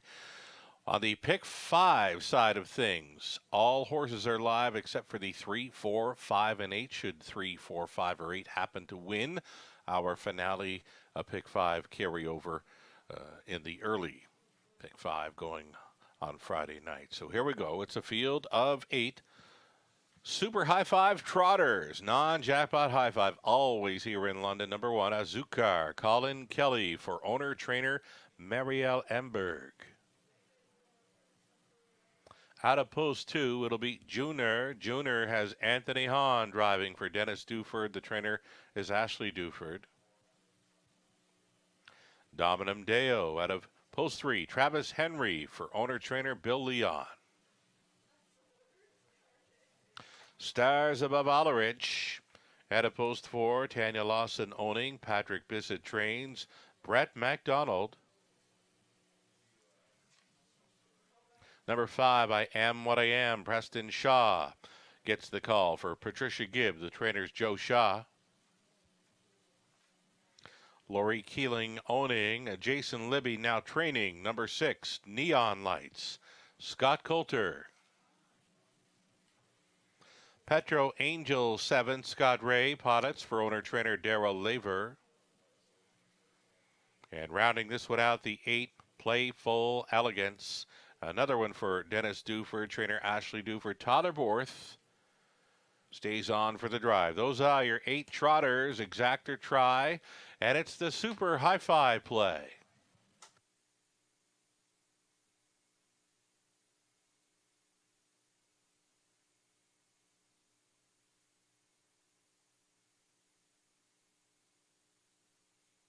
Here's a look at number 6 in Neon Lights, and I am guessing Robert Reed Jr. is liking the look of this. He does look fantastic right now. Goes out for trainer Jason Libby tonight. Scott Coulter off that 4 driving win performance last evening. He'll look to close things out just like he did last night here in London. Neon Lights, he looks great, Robert. Yeah, he looks fantastic on the track. You know, back in the barn of Jason Libby, and then he's on gate.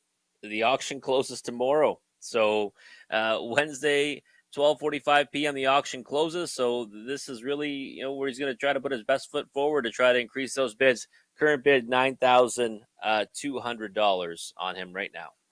Right on. He'll want to be looking good. He'll want to be putting in a good performance here, maybe to up that price for sure.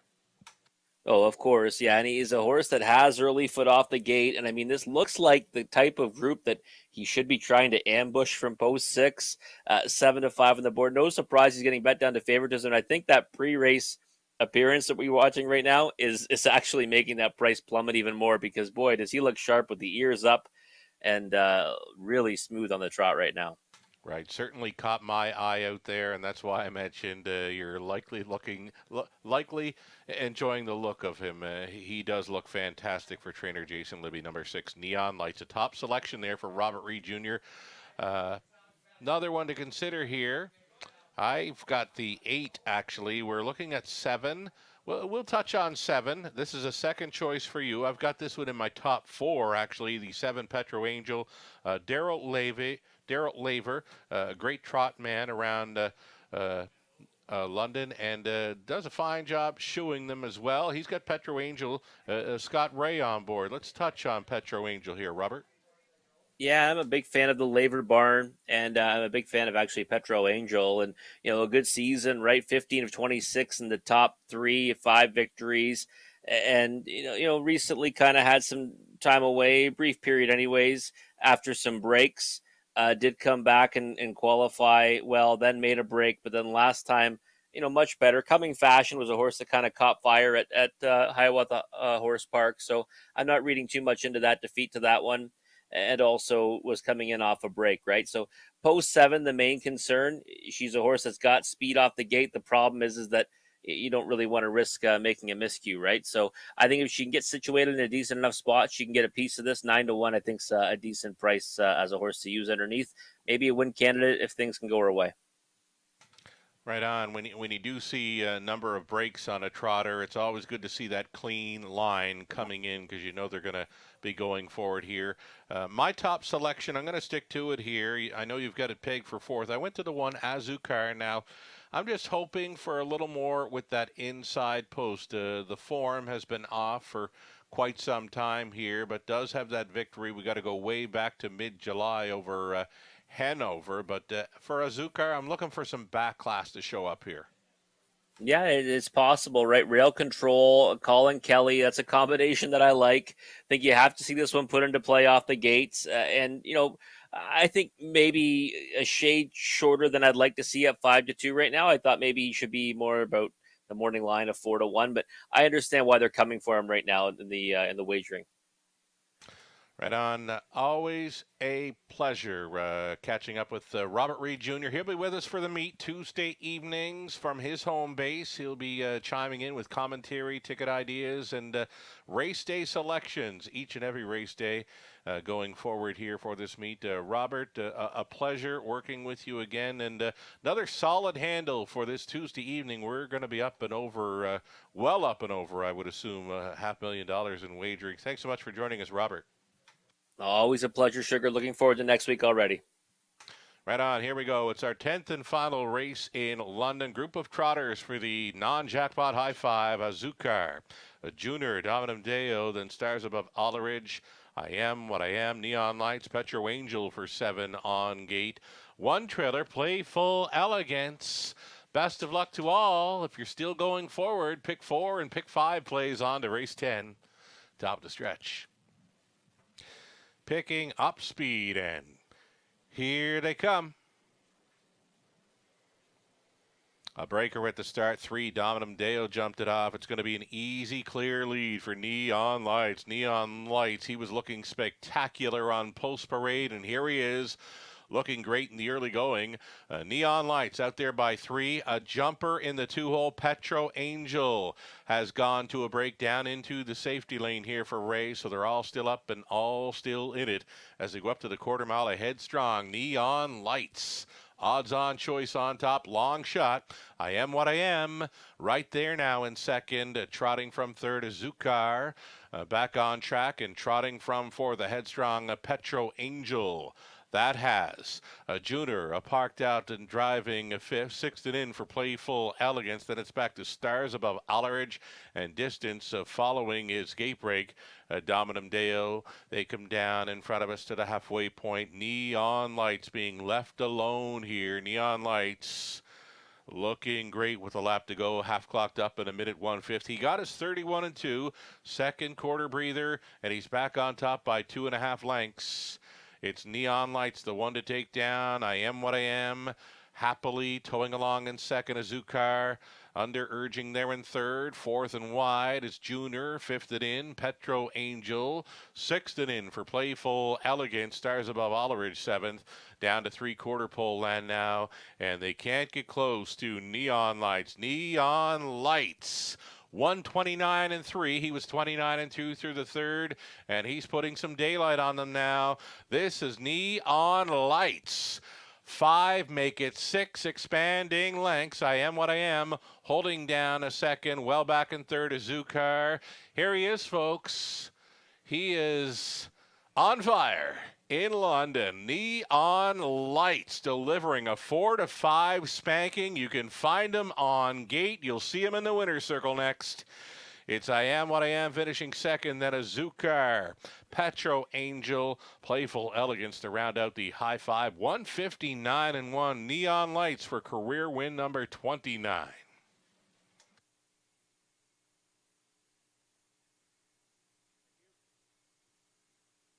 Judges' inquiry, they will review the break by 7. Petro Angel at the quarter mile. Hold all tickets.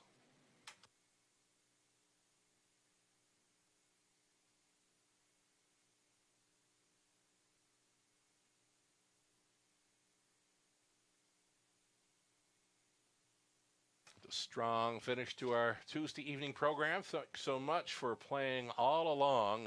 Just shy of $70,000 fired in here on our 10th and final race. And again, we come back on a Friday evening, 4:50 start time, awaiting Neon Lights back for a winner's circle photo for the top 5 unofficial. 6, 5, 1, 7, 8. A judge's inquiry involving the 7 Petro Angel for her break at the quarter mile. Hold all tickets till the result becomes official.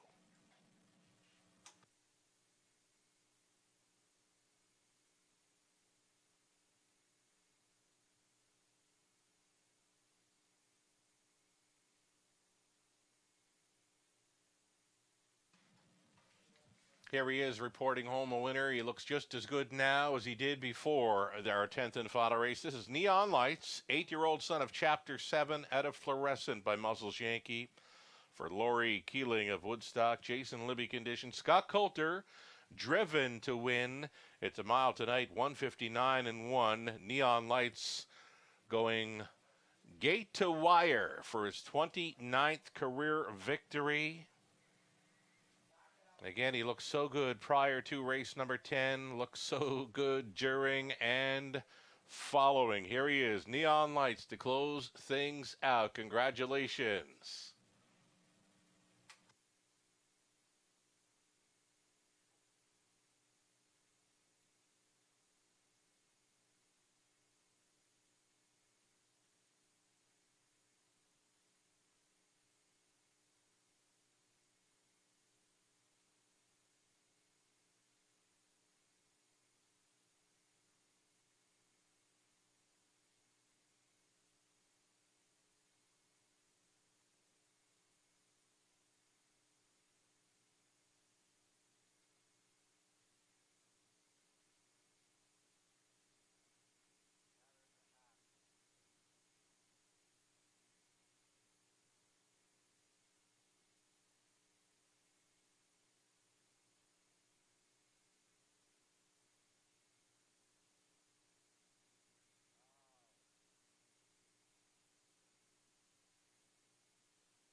Ladies and gentlemen, as a result of the judge's inquiry, there's been a placing. Number 7, Petro Angel, finished 4th, will be placed 6th for causing interference to number 2, Junior, when coming back onto the racing surface following a break. Again, there was no clearance for number 7, Petro Angel, to go back on track. Caused interference with number 2, Junior, around the quarter mile, thus the placing to 6. It's going to make the winning high five combination now read 6, 5, 1, 8, and 2.